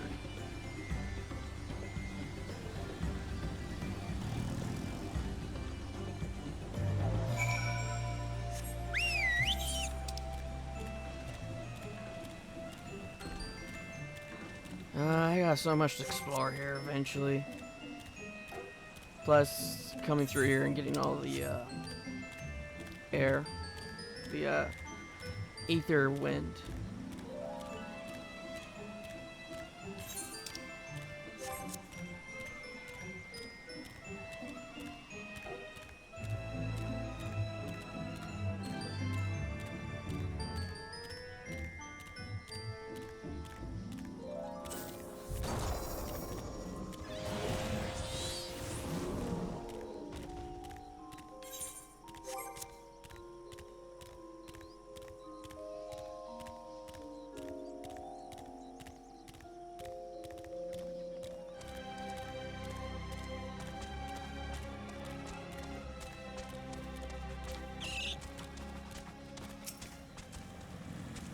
We're finally here. Mind giving me your bark? I'll deliver it to the Hano priestess. Taken from trees found near the riverbank of Ksut, the bark has an almost indescribable scent.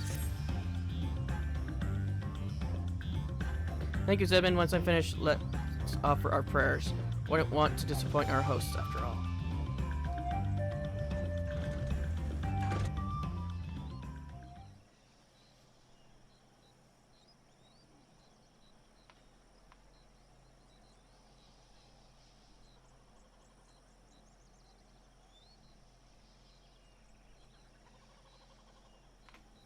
The Hanu take their traditions seriously, don't they? I knew they wished for good harvest and such, but never imagined we Landsguard were in their thoughts all this time. This has been an eye-opening experience, to be sure, but I can't help but wonder why we're so important to them. Why allow us to use their revered gods in the designs of our equipment? Are you a Landsguard yourself? And you ask such questions?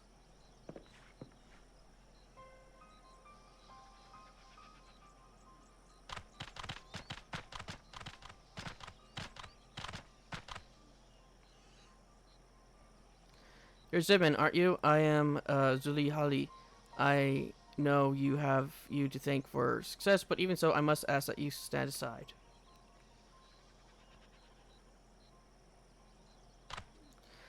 You are Nahanshi, of whom I've heard much. I'm surprised you have the gall to step foot into such a sacred place. While the elders may sing the praises of the Landsguard, their minds have been wiped by too many moltings. The new generation is sick of their ceaseless chirping.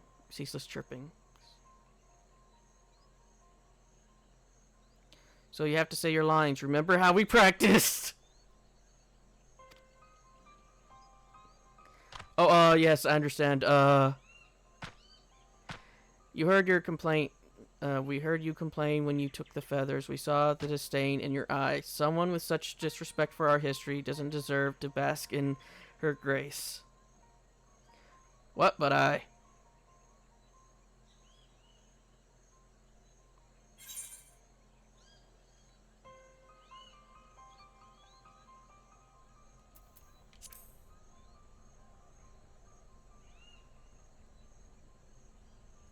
That may be so, Zeman, but he's had enough chances. We refuse to suffer this Landsguard to be an Akohanu.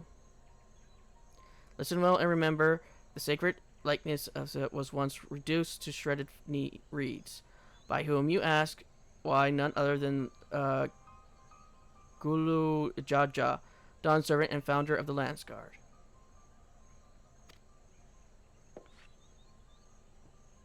No, the Dawn Servant would never. This my deed will never be forgotten. If you have any pride in your position, you should be ashamed of your ignorance and lack of respect. How will you answer for that? Yes, you must answer, and answer well, or we be very angry with you.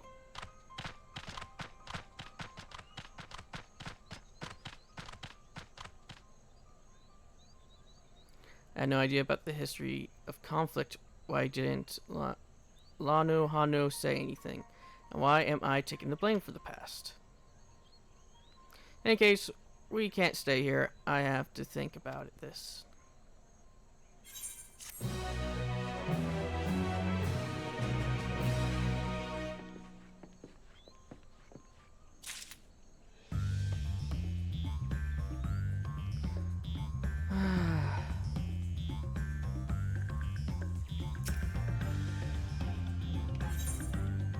Oh, we can get some food. What's good for spell casting?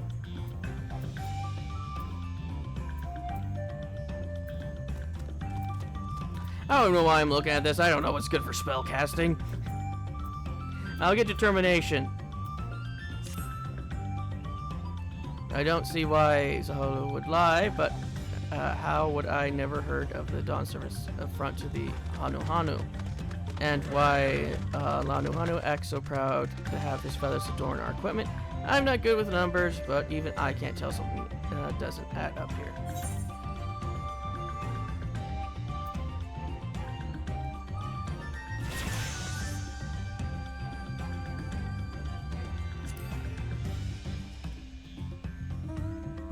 You might be right. It was my ignorance that seemed to set her off, after all. Whatever happened, I'd like to leave here on the Hanu's good side. Well, our best bet is probably to return to Aquahanu. If anyone can tell us the truth about what happened is with the Dawn Servant, it's about Lanu Hanu.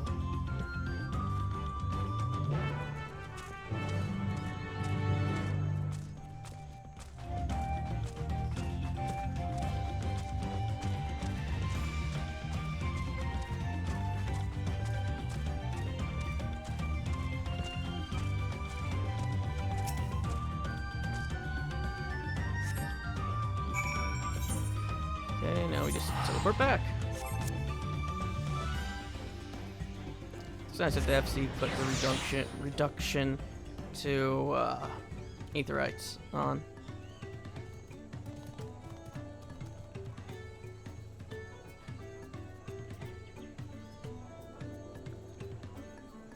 Yeah, I recently found out to buy an apartment is 500,000 guild. Just for an apartment. Which I don't actually have an apartment. I live in the FC. That is where I live. All the way in Ishgard.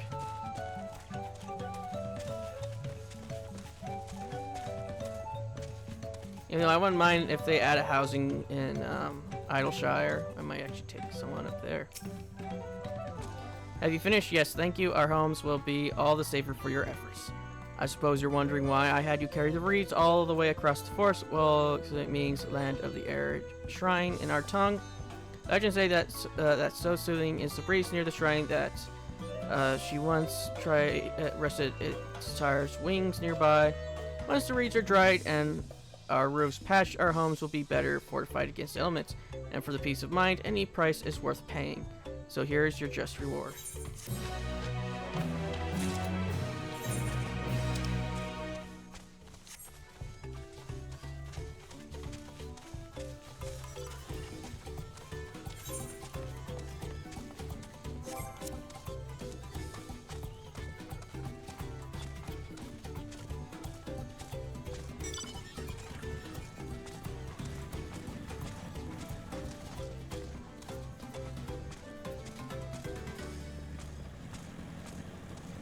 Someone just talked about having catapults being used for fast travel.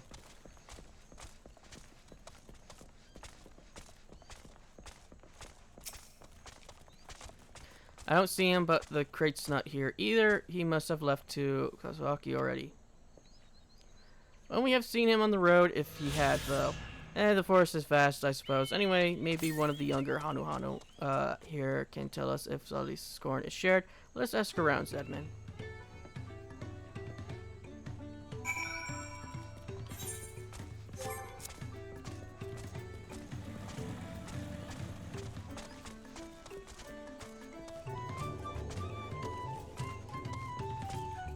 Oh, other side. I was like, oh, is there one down this bridge too? No.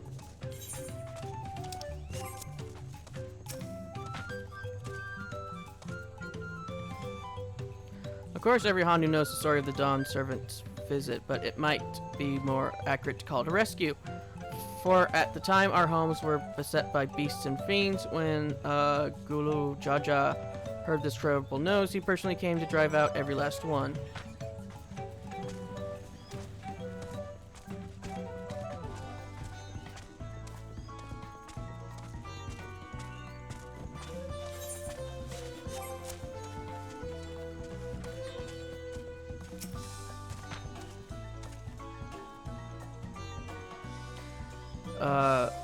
Zuli Hali said that? Well, I do remember hearing that when our ancestors beheld the ruined figure, some of them viewed it as a terrible insult, even though they were saved.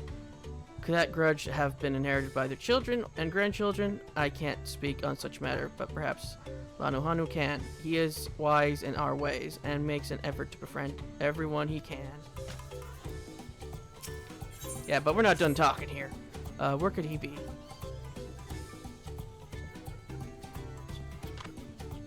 You there, you look fierce enough to brave the untamed wilds. Please, I'm in dire need of help. A friend of mine journeyed southwest to cave Kikitolia a while ago and still haven't returned. I'm beginning to fear the worst has happened. Well, it's likely he simply lost track of time, staring at the rainbow moss. I keep thinking about all the beasts skulking about. Please check up on him for me, if only to set my heart at ease. I'll stay here in case he comes back, but in the meantime, visit the cave and search for him. I wager no other Hanu will be nearby, so he shouldn't be hard to spot.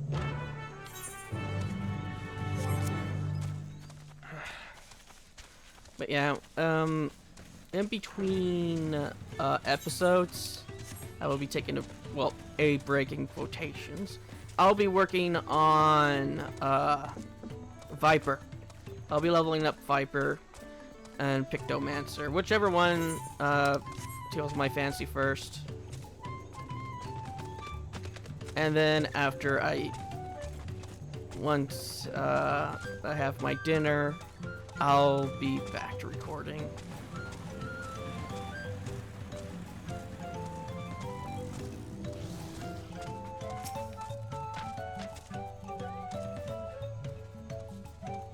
Blackness of my feathers are actually worked to repair it.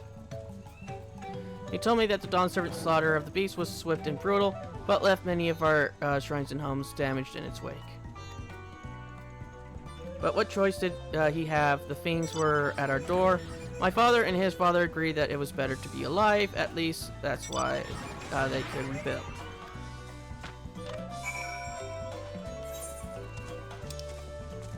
I won't be doing any of like the stories and stuff for them. I'll still save that for when I get to level 90. So I could do them all at once while recording. Or I might actually make them separate. Like I'll do each part as an episode. I think I might just do that instead.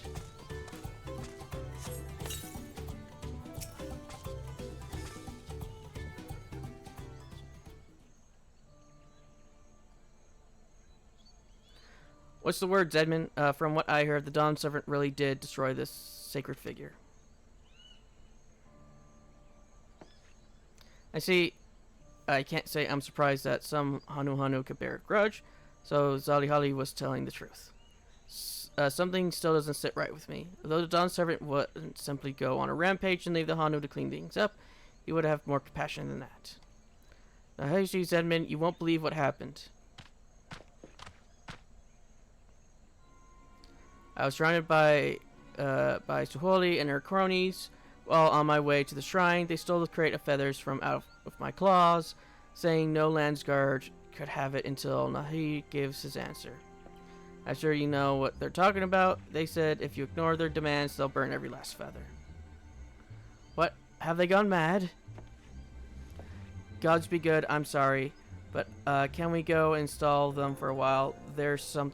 can you go install them? Something I must look into first.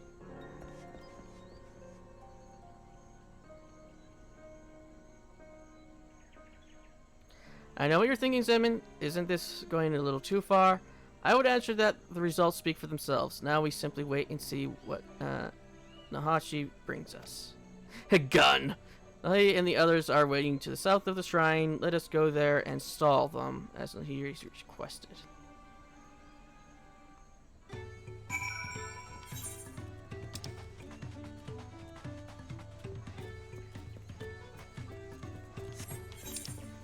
Is the shrine this way? Okay, so I'll just go... Let's go to the cave first. And we'll go to the shrine.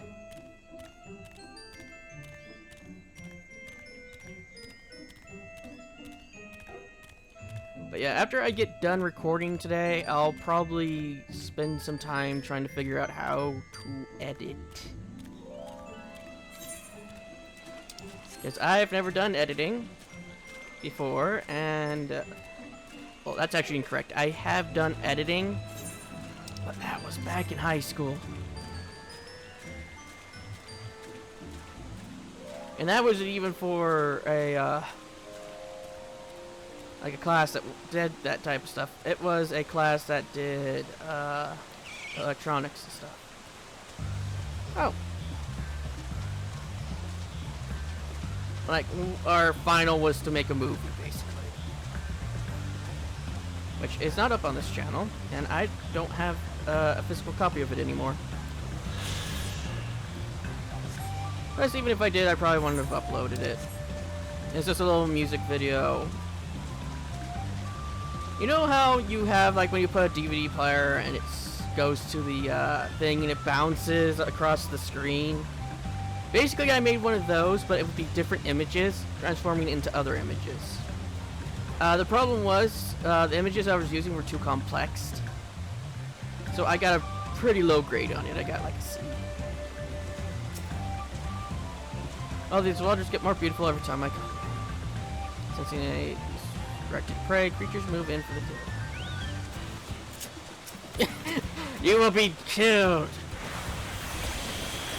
by fireflies in the night. Well, actually, today.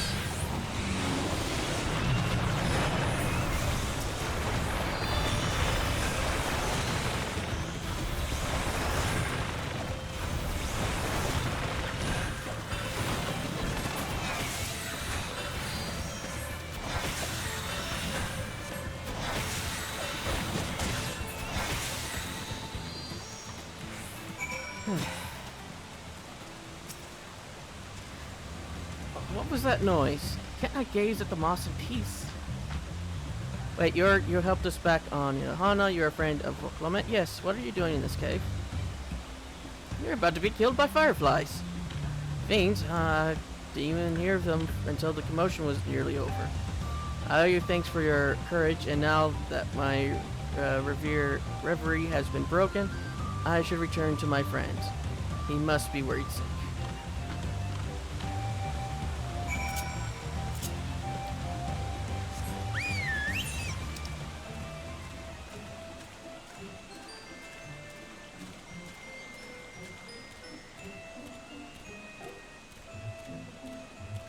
Yeah, so after we get this quest line done, we have 2 more quests, and then I have the winds, and then I'll go back to them. And then I'll probably make a short recording, because I think what I'm going to do is I'm going to record each piece of the Pictomancer story in pieces. Because I very much do want to try it. At least until it gets to level 90. I don't know how much further I'll go from there, because the story that I'm going to be working with, for the main story, of course, is my current character. And I will only be doing videos on the Viper and the Pictomancer. I won't be doing the other ones I haven't done yet because I'm in the middle of them. It's gonna be, if it's just weird if I start doing a story in the middle, you know?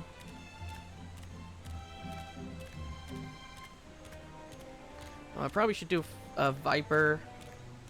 But again, I'll be using Viper for longer. So, I'll decide it once I get to it.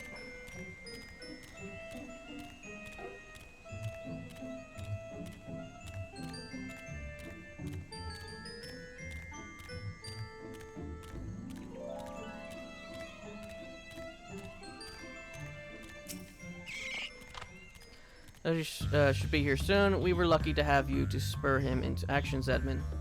I haven't had done jack shit.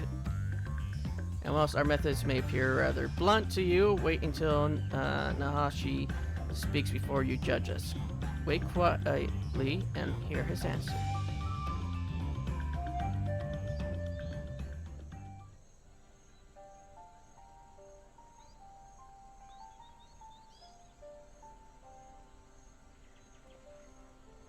I don't know why you make all the way wait so long, Nahashi, but I hope whatever you found was worth it.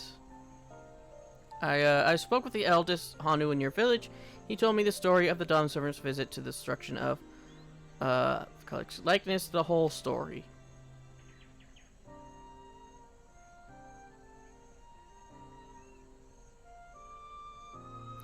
It seems he practically the head of particularly the head of reason was filled with anguish at the sight and offered his deepest apologies. To make amends, he devised a way to assemble an even more robust figure from the remains of the previous one.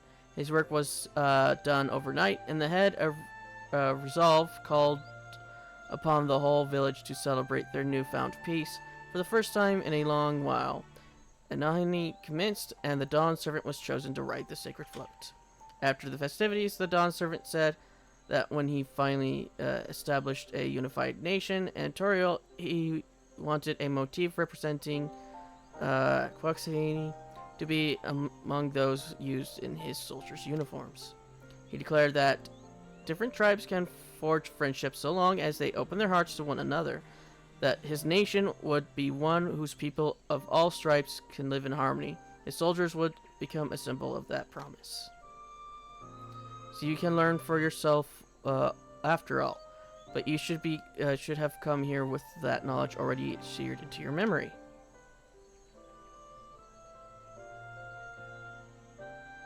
I know I have no excuse for my ignorance and that particulars born from it. This experience has taught me so many things. And now, with full knowledge of this history, I am filled with a much greater sense of purpose than before. I feel more keenly than ever that my duty as a lance guard is to serve every corner of Dawntrail. But to fulfill that duty, I must have our equipment, so please, I beg of you, entrust the feathers to me in good faith.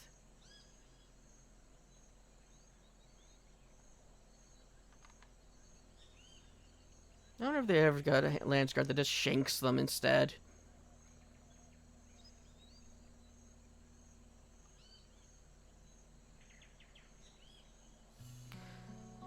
He'll be a fine soldier, don't you agree, Lanu Hanu? What?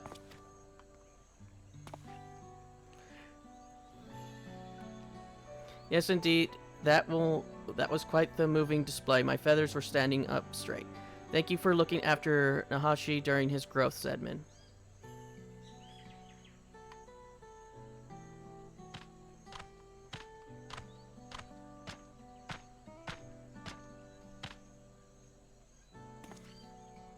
My growth? What are you talking about? Why, this was all a performance to guide you along the path to becoming a worthy lands guard. Your rite of passage is complete.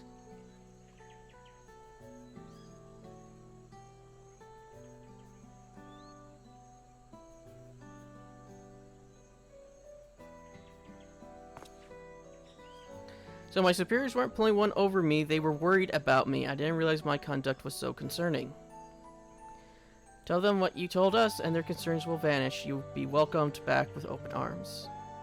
But before you do that, aren't there more places to visit, more materials to collect? We Hanu aren't the only people who love teaching lessons. Please, I don't want to think about that now. I was worried sick enough imagining what would happen if I couldn't get the feathers. Well, you earned a bit of rest. Return to Okahanu, and we'll deliver the feathers to you after the priestess has blessed them. That part, at least, was no ruse. If you don't mind, I'd like to go to Kozokui. I feel I should offer one more prayer to Keksaiya.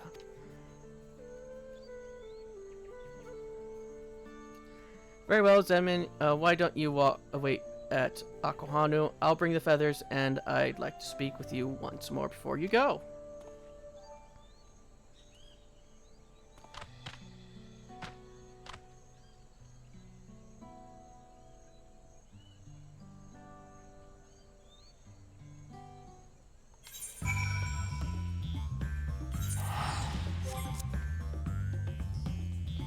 That's a flying oxalotl. I don't even want to know where you get that, to be honest. I probably already know where to get it, I just don't want to. I probably blocked it from my mind.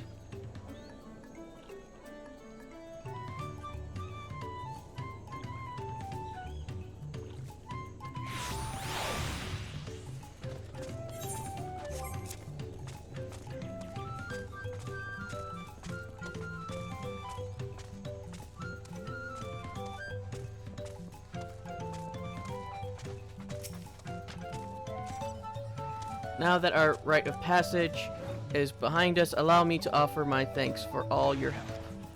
I would also offer my apologies for making you party to our little deception. I would have told you everything, but I don't think the ending would have been quite so effective if I did. I agree, and I'm grateful things went the way they did. The lessons I learned here will guide me as I become acquainted with all of Toriel's peoples. Speaking of which, the next leg of my journey awaits. May we meet again.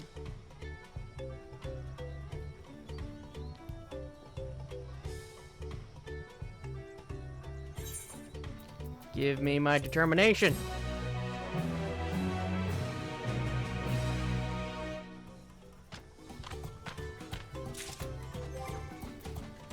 Inventory, I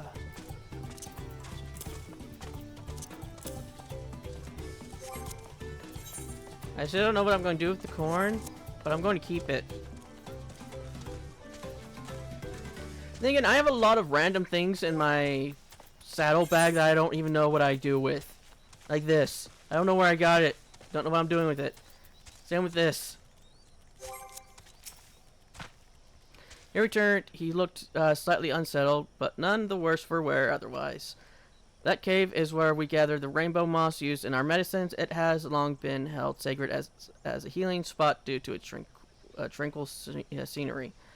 I haven't been since the Great Storm and was worried that perhaps it had suffered damage in the flood. I am glad to hear that nothing has changed.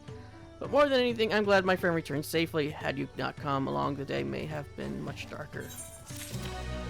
Yes, you would have been mauled by fireflies, which would have raised many a question.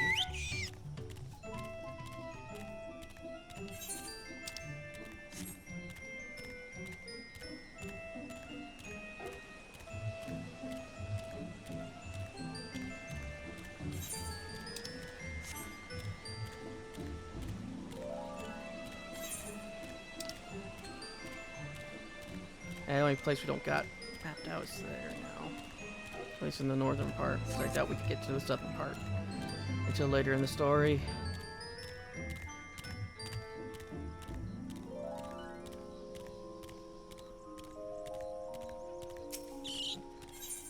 Oh, we can get our hat! Aho Kale. With so many new faces in our village, we have an uncommon opportunity to share our culture with others. In fact, I've prepared a unique experience for new visitors. and would be honored if you took part. Is it to jump from our what the fuck are those in the background? You'll have no idea how happy that makes me. Now I shall teach you how to train as we do, and so doing grant you small tastes of our mastery over the wind. When Hanu Hanu spend long periods of meditation, during which we deepen our bonds to the energies flowing through the land. Of course, we know your time here is limited, so you shall experience an abridged version of this practice. Hanu Hanu awaits at the top of these stairs. Speak with him to begin your training.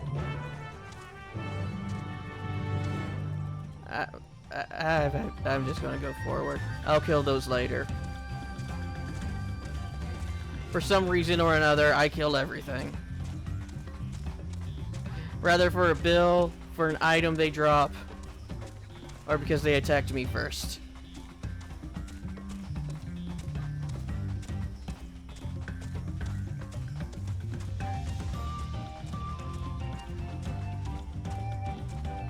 Still feels strange not to see these people, so many people not doing the side quests. Hi, Pandora. Yeah, you're going to the doctor's, you know, on the 10th, and then I'm going to the doctor's 2 days from you.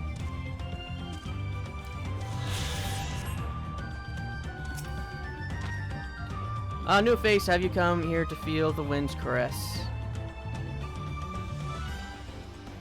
I'm deeply honored that you would learn of our ways. Now I shall teach you our most basic method of attuning to the wind, so simple that even a young chipper can master it.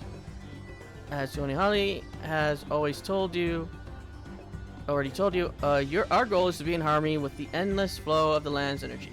Its heartbeat, if you will. The best way for a novice to do this is to jump from the high place as you fall, focus on the rush of the wind across your skin, and its roar within your ears. I did that, and that's how I won a pet. I jumped off the highest building we could find. But first you must pray. Only then can you spread your wings and give yourself over to the grace of the wind. Oh! Thank you. I like that little addition. That makes life so much easier. No, not pray to the owlet!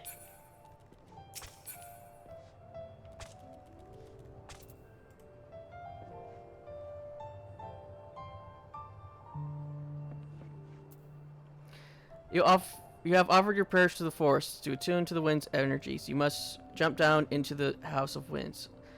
High, well dismounted. Okay.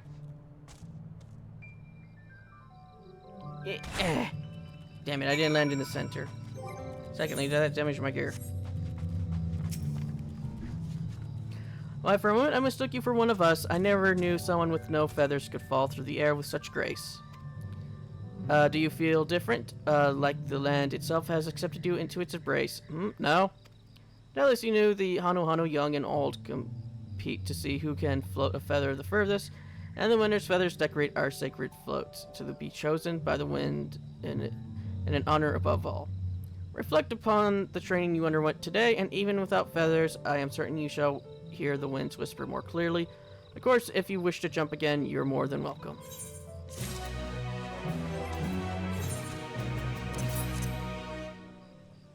Let's see what the hat looks like, casters. I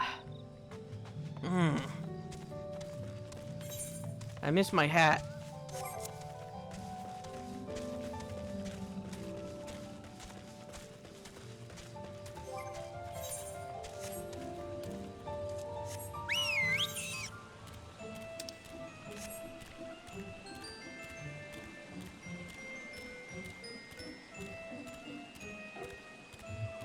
Wow, it's already been 4 hours. And we got one quest left.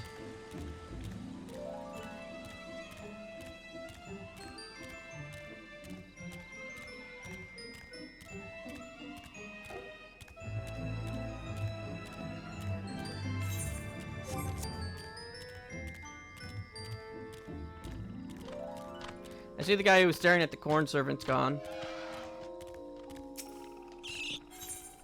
Ah, more corn!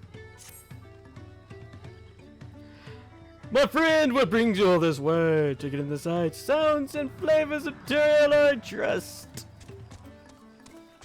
As you might have guessed, there's a Hano in need of my assistance, and as yet lack the strength to make myself seen. I am in need of your assistance. Follow me, I shall take you to them. Whee!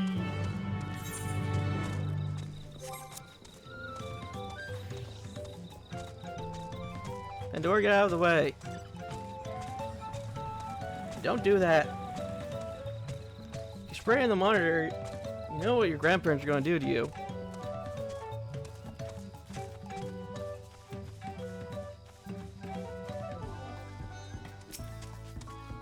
My stomach, I can't stand this rotating, rationing any longer. My house was flooded in a recent storm, causing most of my food to spoil or rot. I've taken great pains to make what little I have last, but it's simply not enough. I see she requires food with longevity, then I shall have the dearest, driest of corns my cup can muster. And there, this should suffice. My word, is that this dried corn for me?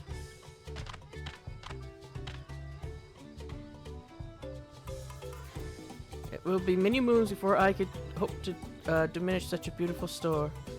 And that crunch is certain to be sublime. Thank you, kind stranger. There's hope for the future yet.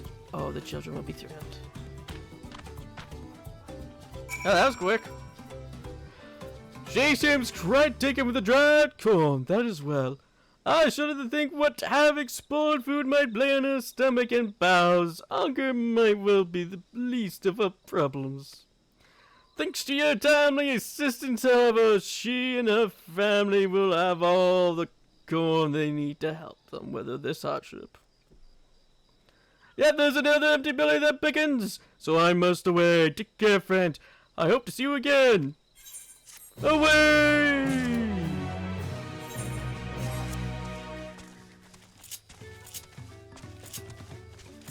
And now I need...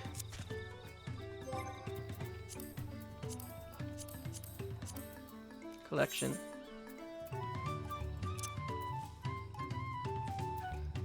What do I get rid of? Dig.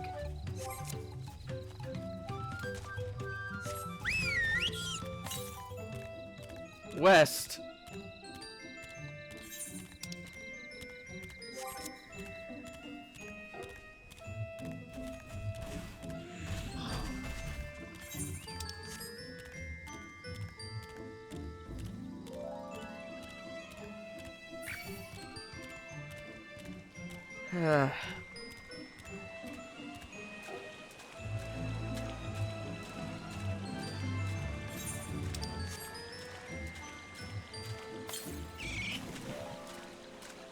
Oh, it's northwest now.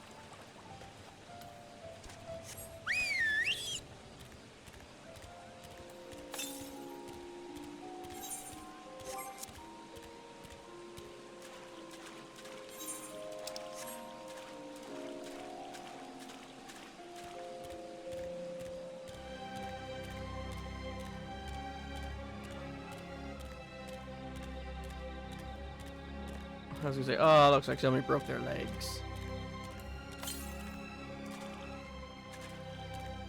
Southwest, so it's behind me.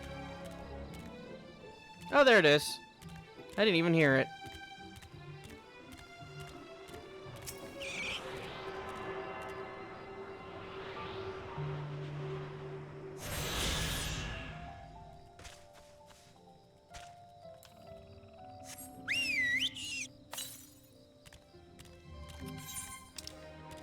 Huh. I don't think that's right. Actually, mount speed, no, ether currents. How many do we... That's the wrong one. Oh! That's a lot.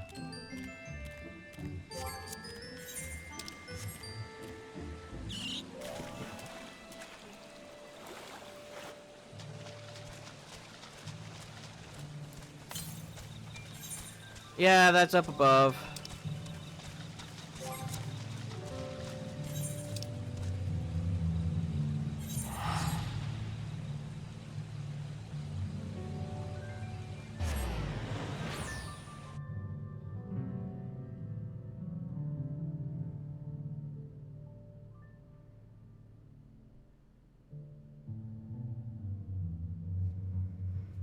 So yeah, I'll just skip that and do that when we have the full area.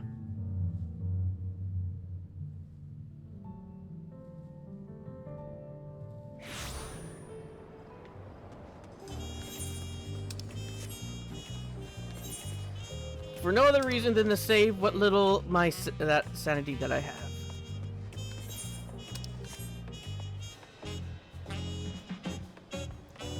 Yeah, even the NPCs are having a bit of difficulties now.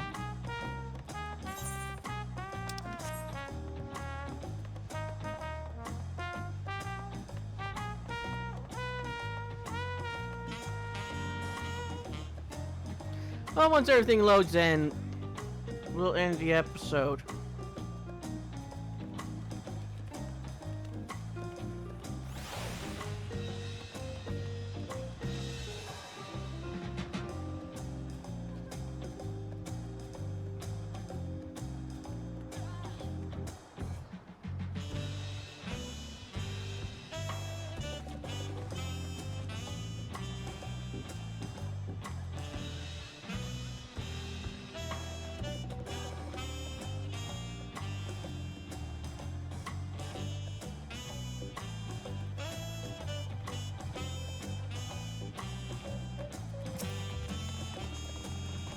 And just like that, we found an Elector and won our first keystone.